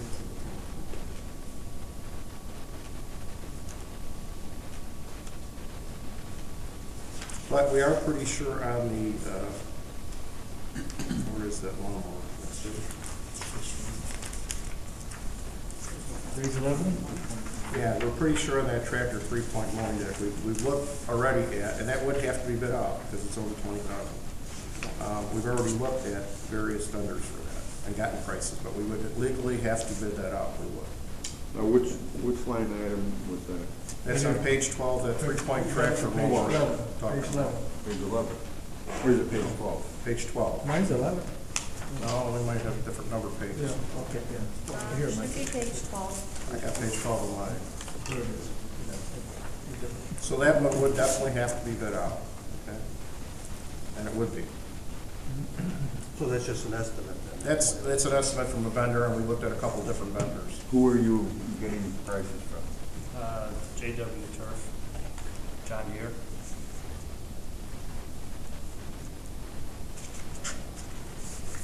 This, Got- That's just, so far it's just one vendor? Well, there's only really, with that particular brand, there's only a select few vendors that sell that. And they're by far they were the cheapest. Do you anticipate getting more from other people, or inquiring as to whether there's? Yeah, but a couple of the other prices, they weren't, the decks were 3-piece decks, you know, where the big wings fold down, you know. This one has each deck is individual. So it has 7 mowing decks that are all intertwined. So like doing the park here, instead of the big mower going over it and scalping it, this follows the undulations. Yeah. And it's all run from the PTO? PTO, yes. And then, our older John Deere mower has almost 2,000 hours on it. To replace that, you're looking at 23,000. So this is a 12-foot wide mower. You're gonna cut twice as much grass and it would be cheaper than replacing our older zero turn. What are you doing with the old one? We'll hang on to it. It'll still be used, for, littler things. But, this mower would be ideal for, the fields and the big wide open areas in the parks. And then we could still keep the zero turn for mowing around trees and, the pavilions and fence lines and How stuff. big a deck is on there, 72? 72. What is your bid process? If I ask, come to the parks and there, Bid process would be, how do you send it out? How do you reach the? we'll have to write specifications for the mower. In other words, You put it in the paper or something? It's published It has to in be the paper. published in the paper. Yeah, it has to be. And I So you believe- can back that up, that's how you got your prices, Correct. Has that been done? No. It hasn't That's gone. it. This is You're only, just waiting to see if we approve it and then it'll be then done. we will go out to bid, right? Yeah, This that's what I'm just talking gave about. us So this is just you got gave this us a price, and that's where ballpark that number. number That's came an from. estimate. It could end up being cheaper if you get it done. I understand now, okay, I was wondering how you got that price. And Yeah, we went and looked, but we didn't get a bid. In the meantime, from the time we approve to the time you buy this thing, the old mower will be used. If we ever do get Yeah. grass growing. It's the thing with the older mower, it had a few expensive fixes last year, $500 and $800, What was that for? a gearbox, the PTO shaft went out on that mower, and it's getting older. It's got almost 2,000 hours on it, so. At some point in time, we would, And I think it's about 11 years old. at some point in time, any equipment we have, we also put that out at an auction or a bid process for people to buy. So we get it, most money we can get back out of it. Yeah, I understand that. These fire panel upgrades are mandated by some law. They're not mandated, but here's our problem, Steve. We have, the fire panels in this building are the original fire panels, so they're probably, I don't know how old they are, they're old. And the problem is, we had a problem with this fire panel in this building, and the problem is, there's no, how do I explain? Terry, can you explain this? I can't quite get it. It's just strobes on, they're out of sync. They're out of, the parts aren't available only by one company for this fire panel. Correct. Where the new fire panels, you can get parts off the shelf anywhere. What's happened is, I didn't know this, whoever the company is, I don't know who it is, that installed those fire panels, they come in very cheap in their bids, okay? Because they have proprietary parts in those fire panels. So they beat everybody on the bid to come into your building, okay, originally, but then you're paying through the nose for all the parts inside of there. And so we were lucky, we had a guy that could find something off the shelf to make it work. Otherwise, it would have cost us a lot of money. And we're to the point where these things are getting old, and it makes sense to replace them with the newer models that you can just fix them off the shelf. It becomes a lot cheaper. Now, do we have to do it this year? No, we wouldn't have to. We could take it out. But just so you know, if something breaks, we may have a hard time replacing the parts in there to make it work. So this shows up, the parts that you have had replaced, it shows up under the maintenance Yes, it for the would. town halls. It would, yes, it would. You mean, why is it CO2? You mean CO? Where are we looking at? It's carbon, you mean carbon dioxide, Mike? Oh, no, we don't have any carbon monoxide detectors in this building. So it's CO. Did I put C? Yeah, it would be carbon monoxide, whatever. I mean, I have the wrong. What page are you on when you're talking about that? Page 11. It's a typo, guys. It's a typo. It It's shouldn't a be typo. CO. You're right, Steve. It shouldn't be CO2. It should just be CO. CO.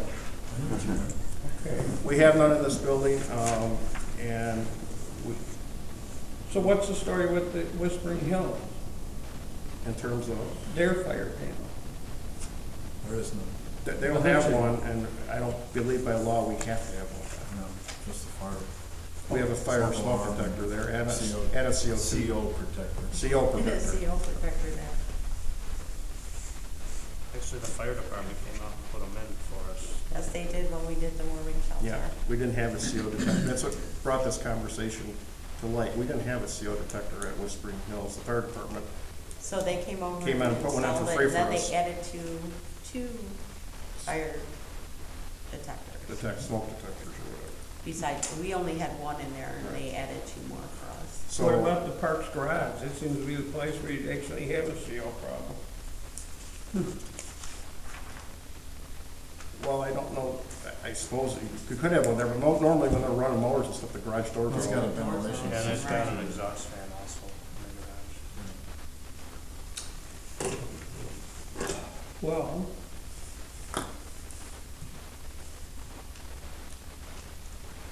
The only thing on this that I'll be honest with you, the only thing we absolutely would have to do is that chimney fix at Whispering Hills Community Center. The chimney has to be repaired.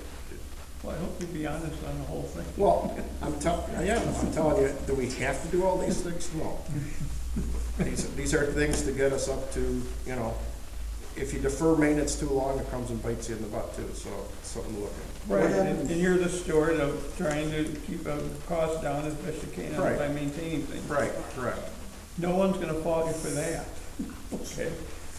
On your parks garage, you have problem with vandalism and theft? Yeah, I had 1 or 2 cases last year.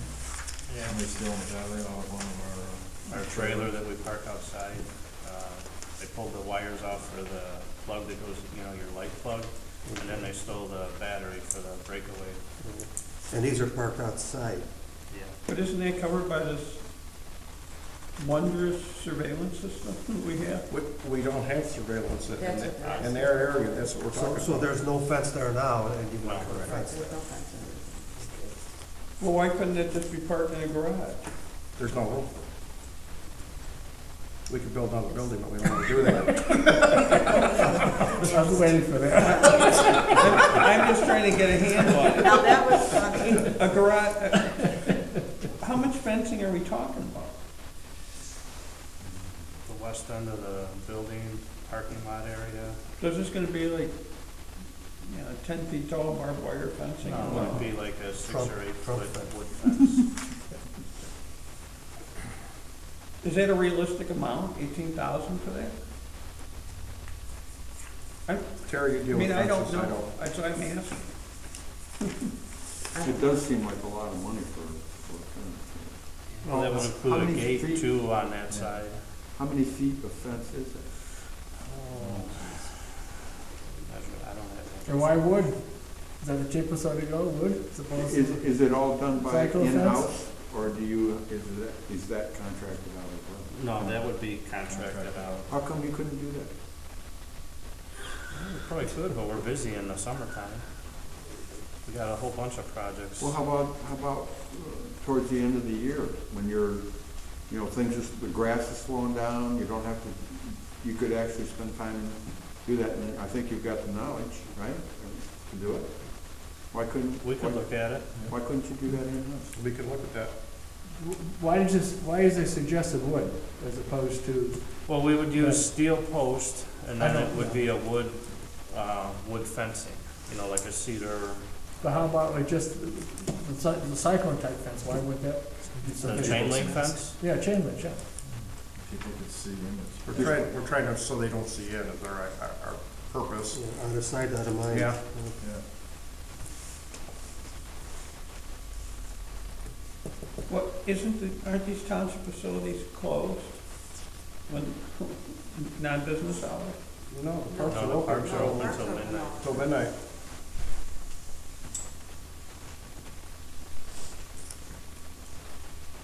All right, so I'm having trouble seeing this layout. So the parks and facilities garage is somewhere else, it's not located near or in the enclosure of the road district. No. No, it's right down here, you can see it out the window too. Building D.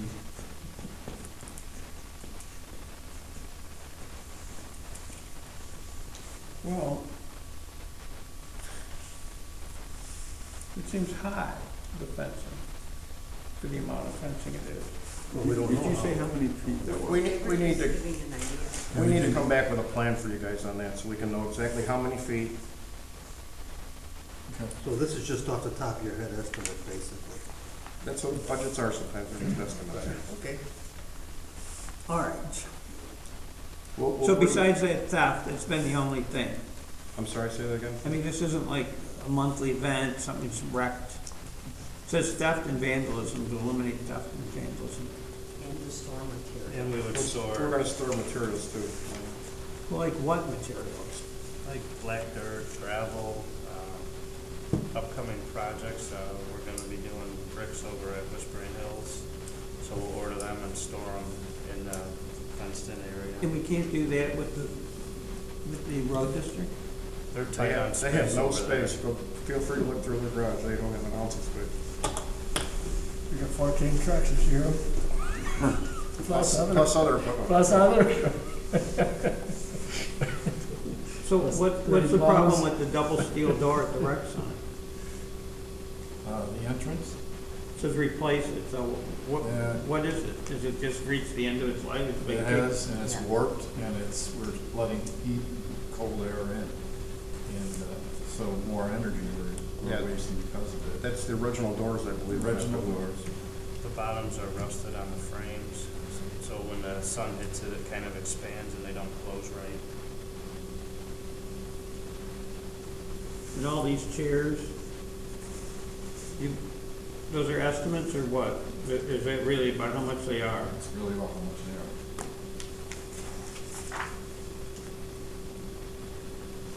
These 12-year tables, do they really last 12 years? They're the ones I threw right here. This is actually a new one we just replaced in the fall. They do tend to, these ones do tend to last pretty long. What's the repair needed for the ball field? 6,000. 6,000? We're only talking about materials now, right? All the labor is So just material. labor would be just us, and of course, that's what we do. But we've already reconditioned 2 of the ball fields down there, and we had a contractor do it. We found out we can actually do that ourselves for half the cost, so. And we have 2 fields that are left. Fields 1 and 2, or 4, I'm sorry. And it just needs new field mix, some turf is put in there, mixed in, and this material's been sitting there for a long time, so we just need to rejuvenate it so it drains properly. All right, at the top of page 12, it says fence, garbage, and recycling dumpster for 6,000, right? Couldn't that be put in with the other fencing? I'm just asking. Well, The fencing, the $18,000 fencing. I understand. Yeah, we could combine them together, no big deal.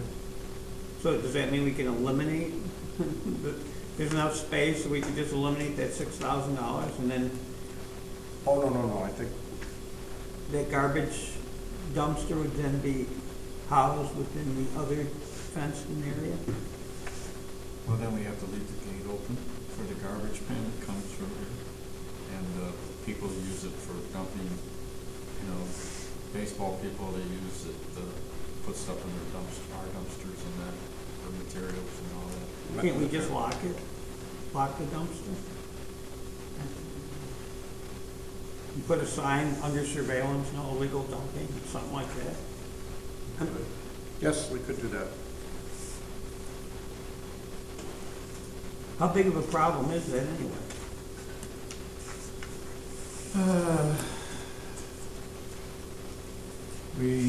It's hard to say if our dumpsters get full, but, it's wide out in the open there. People come here and dump anything they want anytime they want it. Would Do you that- have to call an extra truck in to dump it out, or is it just get filled up? Do you have to call extra service? Is it that big of a problem? Yeah. In other words, you have to have another truck come in to pull it Oh, out I think what he's ahead of asking- time? You have to have an additional truck. for Yeah. that. We have to have Is it that big of a an problem? extra pickup. Yeah, that's what I'm talking about. Is it What's, that- what's the normal pickup? Once a month? No, once a week. Probably once a week. Once a week right now, but we have one dumpster locked up for the winter, and we use, because then we'll have two dumpsters during the summer months when we're busier. What I'm saying is, there's a big enough problem of people dumping stuff in, you gotta have them call out in between the regular pickup. We never had a call for an extra pickup. So it's not a real huge problem.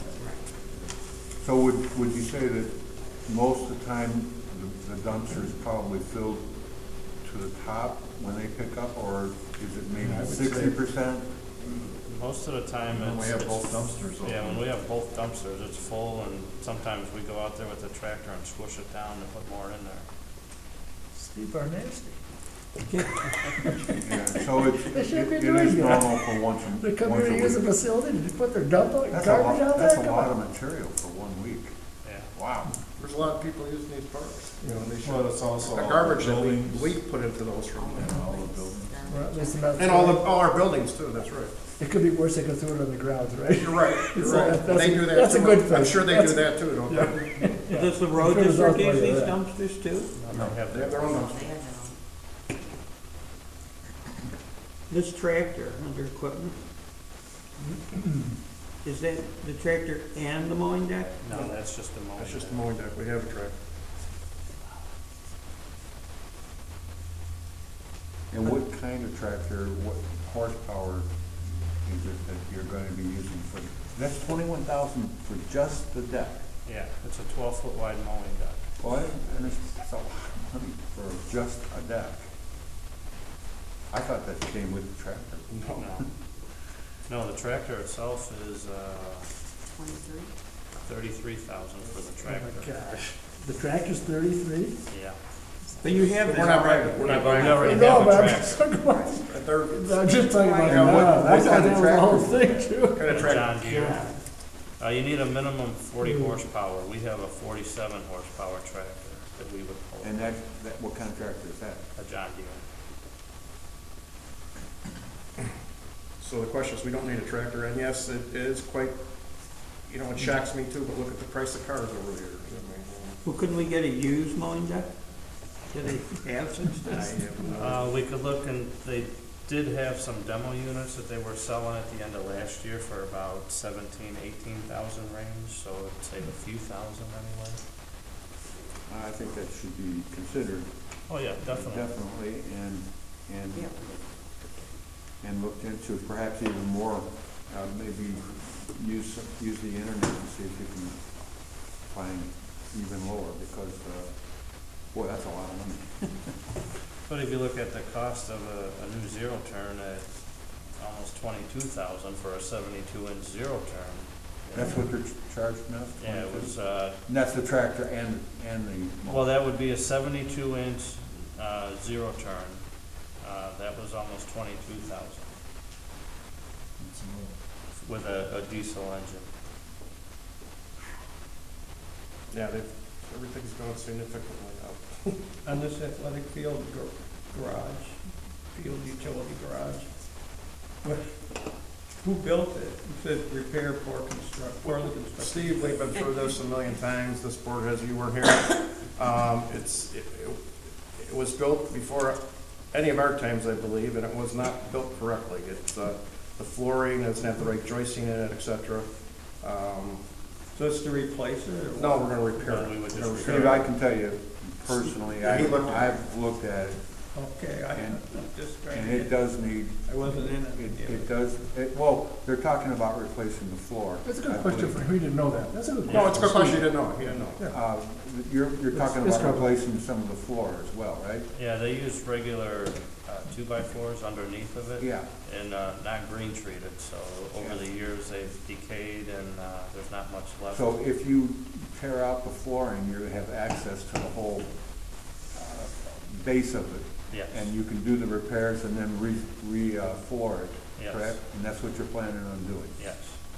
And remember, there was some fascia board stuff. we Yeah, had. there's a Yeah, lot yeah, of, and lot some, of exterior work. that Right. needs to Yeah, be some of done. the siding and We the, would do that ourselves. Yeah, and since we can do it in-house, Right. I think that's a reasonable amount of money. Yeah, and- For what has to be done. And we would try to spend less than that, that's our high-end guess. Yeah, I'm all for, I think if you do that, that's reasonable. And if you remember, that was something we were supposed to do last year, we just didn't get to it. We just didn't have time to get to it, so we're gonna get to it this year. It'll be number one priority. So you try to get that done before boys baseball starts? I don't know if it'd be that soon, Well, but well, in that the area. spring, definitely. I mean, the opening day is April first, so, you know, we got a month of snow to melt yet and get ready for baseball, so. So how many picnic tables does the township have altogether? We were talking about that. We don't have an official count, but I'm guessing somewhere in the 40 to 45 maybe. And they're all being phased out in favor of trucks. Well, some are being painted, we're gonna paint them this year to just kind of extend our. Right, we have to explain this. This truck stuff is a plastic material that we'll reuse the frame. This just replaces all the wood, and that truck stuff should last, what, 40 years? Usually. It's a plastic composite. Are you power washing it before you do it?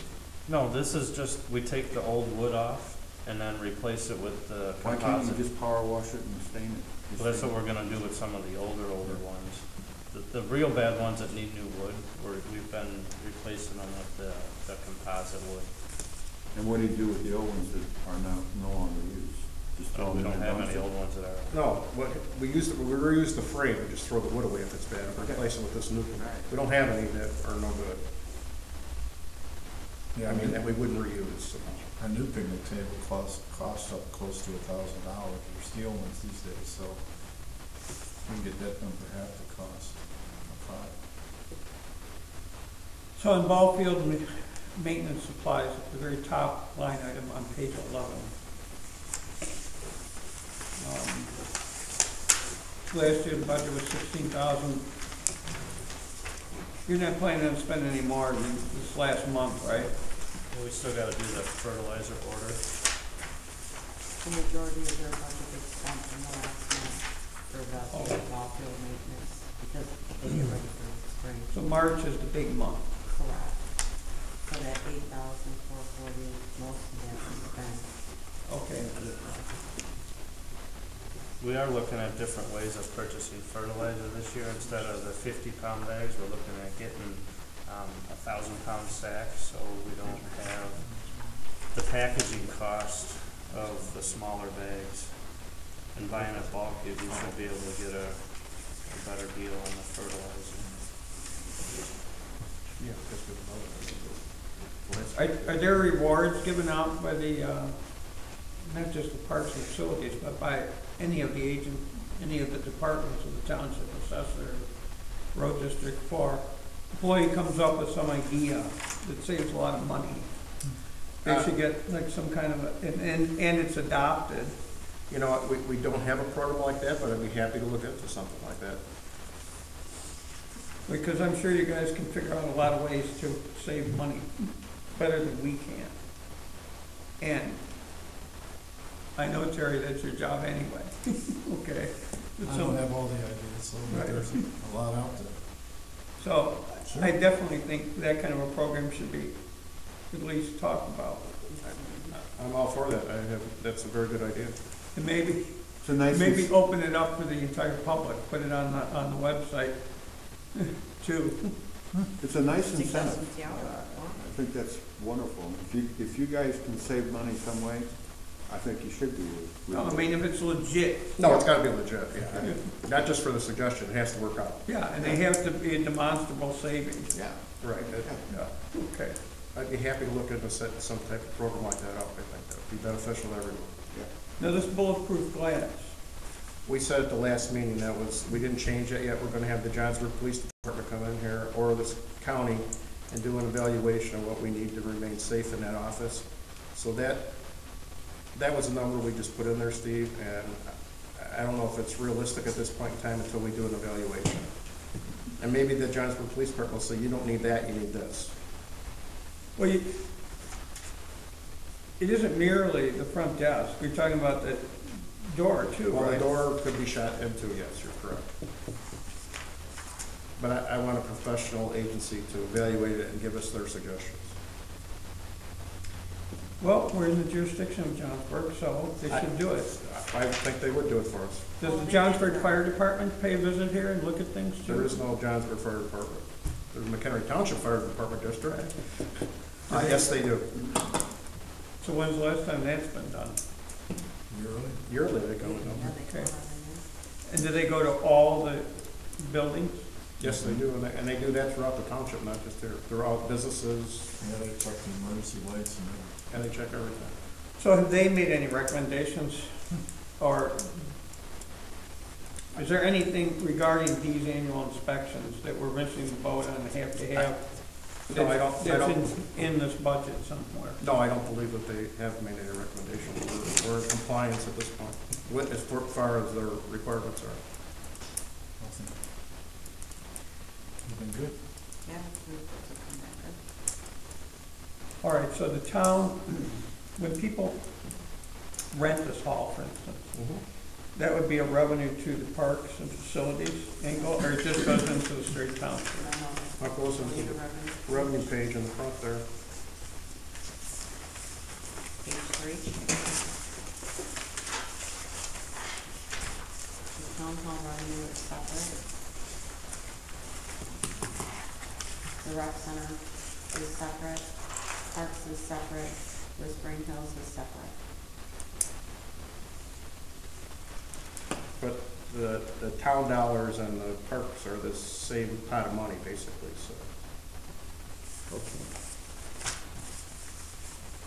Is there anything not in this budget you think should be? I think we're good. Is there anything in the budget you think shouldn't be?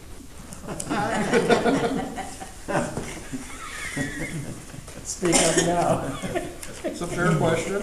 No, I mean, this is the first time we're actually talking. They're the guys on the, No, they're there on the They're field. on the line, it's a fair question. I don't think we put anything in there. You guys have to discuss that, I don't know. I do have a question. Sure. There's the $1,500 that we have for small tools. I know you have to have receipts for all the tools you buy. Is there ever an inventory done? That's what We're working on it. We've slowly been, in our little bit of free time we do get, is organizing the shop and getting things situated so everything has its place. We're gonna work on putting up some shelving, some pallet shelving and that to better store stuff. But as far as an actual list, It's on Terry's list of things to yeah, do. we're Because working on it.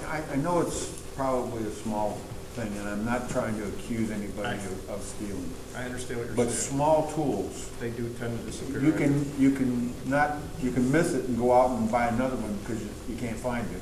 Yeah. And I guess I'm just saying, sometimes they get wheels on those things. And No, Terry, that's on Terry's list of things I give him to In do. fact, there's a To make- line item for some shelving in Yeah. there. Yeah. Yeah. Well, I'm not so much talking about No, I know what shelving. you're talking about. Okay? Yeah, but you can if it's on, if it's shelved, you can organize it, you can see what's Right. on it. If everything has its place, you kind of notice Well, when that does something's help. missing. Yeah. I've given Terry the responsibility to come up with an inventory of all our tools, and he's working on it.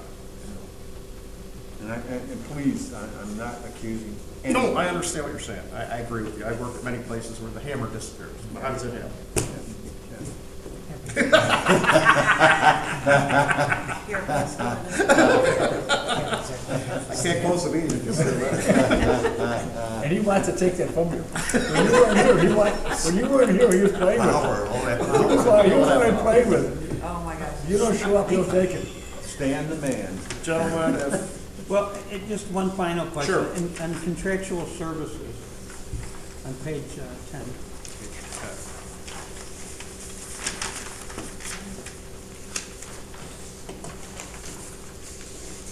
Like, the town hall maintenance,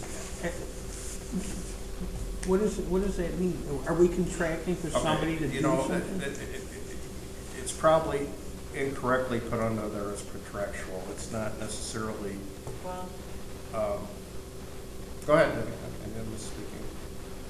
Cintas would be Cintas. that, Oh, right? we do have some people that do a Yes, few there's things. some contractual efforts Cintas in there. is just, Cintas is about the only contractual. And if you look at, you right above there, Steve, the utilities town hall generator, that is a contractual obligation we have with the generator company to make sure that damn thing's working when it's supposed to work. Under something else. So vehicle maintenance, that's not really contractual, sir, that's just parts, because, No, that's for the two vehicles and the pickup. so who, Pickup and the red. so do we really have a contract with someone that maintains these? No. Those would be expenses. So I guess. Sometimes we do take a vehicle to a local dealer because we can't repair it, so that might be in there. Well, I'm trying to come to grips with, as a board, the township is contractually obligated to pay some kind of money to something, right? Right, and I understand what you're telling me. We could go through, Steve, for the next time and highlight those in yellow that are definitely contractual agreements, like our cell phones, you know, various things that definitely are. The IGA fuel agreement. Do we really use that much fuel? Yes, we do. It's not much fuel when you think about $2.25 a gallon or so. Well, One that covers. it seems like such a round number, 12,500. Do we have an exact cost? No. I mean, I do have an exact cost, but that's what the road district has agreed to sell us It fuel. also includes any oil change and Oil maintenance work from changes the and- road department. So if something happened where you actually hit a lot more, The road district would have to come to me They and would have to say, eat it. well, we're locked in for a year. They'd have to try to make it up the next year. That would be a question you need to ask them, Steve. yeah, but you're the guy in charge of the town. Well, I'm gonna tell you, I think I'm getting a good deal, and I'm not complaining about it. That's my take on it. Okay.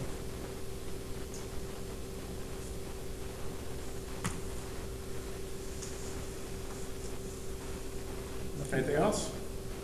All right, Joe, what would you like, real quick, for next meeting? We can, by the way, I know, Steve, you asked this question before, I just saw the road commissioner.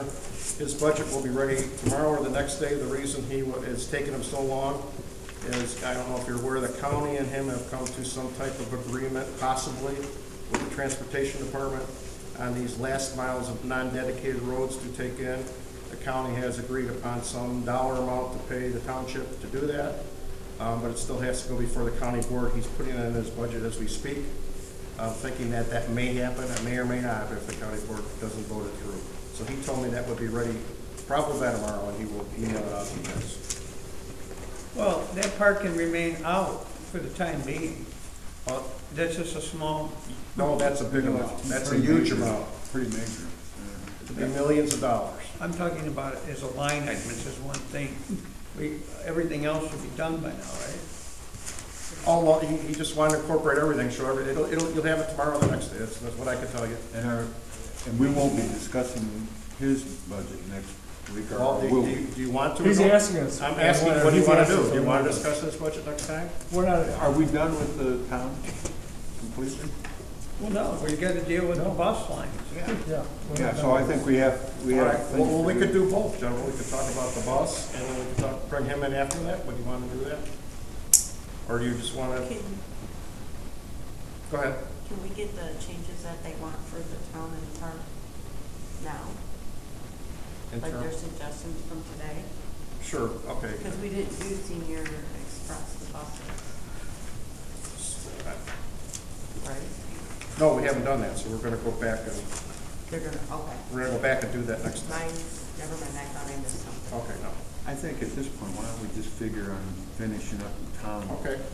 Just do the town next week. And then we'll go roads After that, okay, that's what we'll do. That's fine with me. Is that okay with everybody? Now, there are two separate budgets, the hard road budget and then the road district budget. Yes, there is. Okay, so which one is he gonna have ready? Both of them. All right. So should we have him come in and at least start with him? Because it shouldn't take us a whole. How about this? How about I put them on the agenda second, and if we get to them, we get to them. If we don't, I think we should do that, because if things go quicker. right? Yeah, I would. then- Yeah, I think would- that's a good I would- idea. And just follow up. Okay, that's fine. At least get started with it. That's fine with me. That's fine with everybody else. Could you guys come back next week as well, in case there's questions that we have? Because I would like to look over this a little bit more. Sure. Could you do that? Sure. We'll have them come back first part of the meeting. Okay. So you guys use salt and everything, right? Just like the road district. Do you get it from them, or you get it on your own? No, we get it from them. We go load it up over there by them. So then you pay for that? That's the From them or what? IGA has got maintenance. That's the maintenance and the That's in intergovernmental that agreement. IGA for the fuel maintenance. Oh, so it's more than just fuel? Mhm. Right. All kinds of other things? Yeah. Okay. Yes. All right. Like they get oil changes. Yeah, they do all the oil changes on the trucks and change tires and stuff like that. if needed. Well, thanks, Terry. Thanks, Bill. Okay, thank you, gentlemen. If I may call for an adjournment? I'll make the motion. I'll Bob, second. first, Mr. Raker, second. All those in favor, signify by saying aye. Aye. Motion- Meeting adjourned. See you next Monday. Next Monday. Monday and Thursday. Monday and Thursday, yeah. I'll just move in. Yeah, can you just move in? They give you a little cot, we got no dryer. Okay, Stan, let's go. Next week. We'll start with-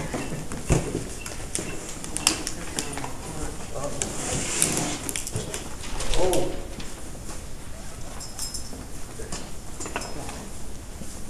Yeah, I don't want you to trip. You can slide the chair back by yourself. Yep. Then I'll give you the wheels. Get to where I can do one more thing. It takes a lot of time. Looks like you did more mobile each time. Yeah. Yeah, if you're a trained kind of guy, keep training. Thank you. Take care, Bill. Take care, everyone. Stan, before you go.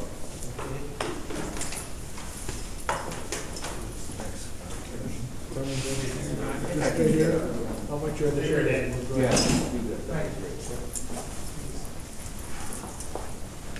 I almost got to that point. Where's the demo last time?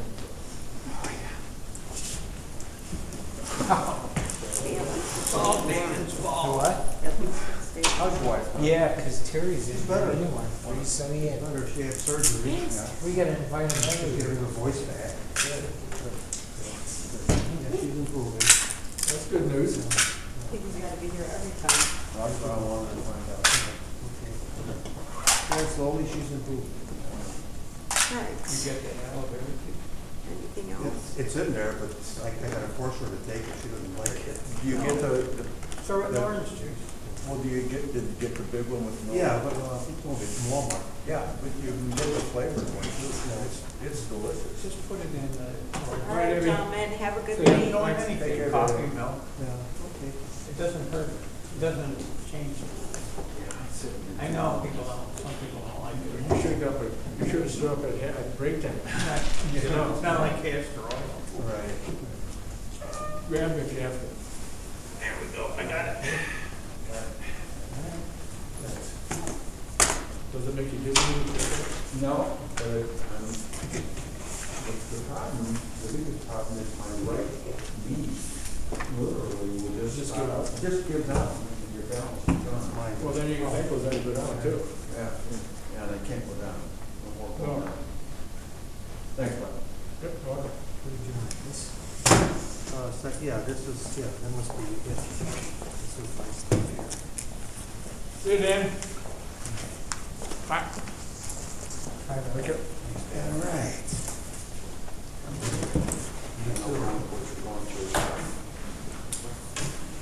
I'm gonna go to the You're become a servant. Yeah. And that's, I'll tell you what, there's a guy from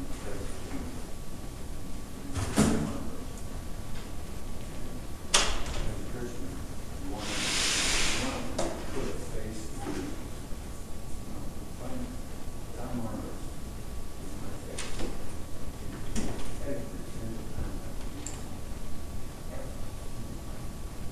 He goes, okay, Bobby.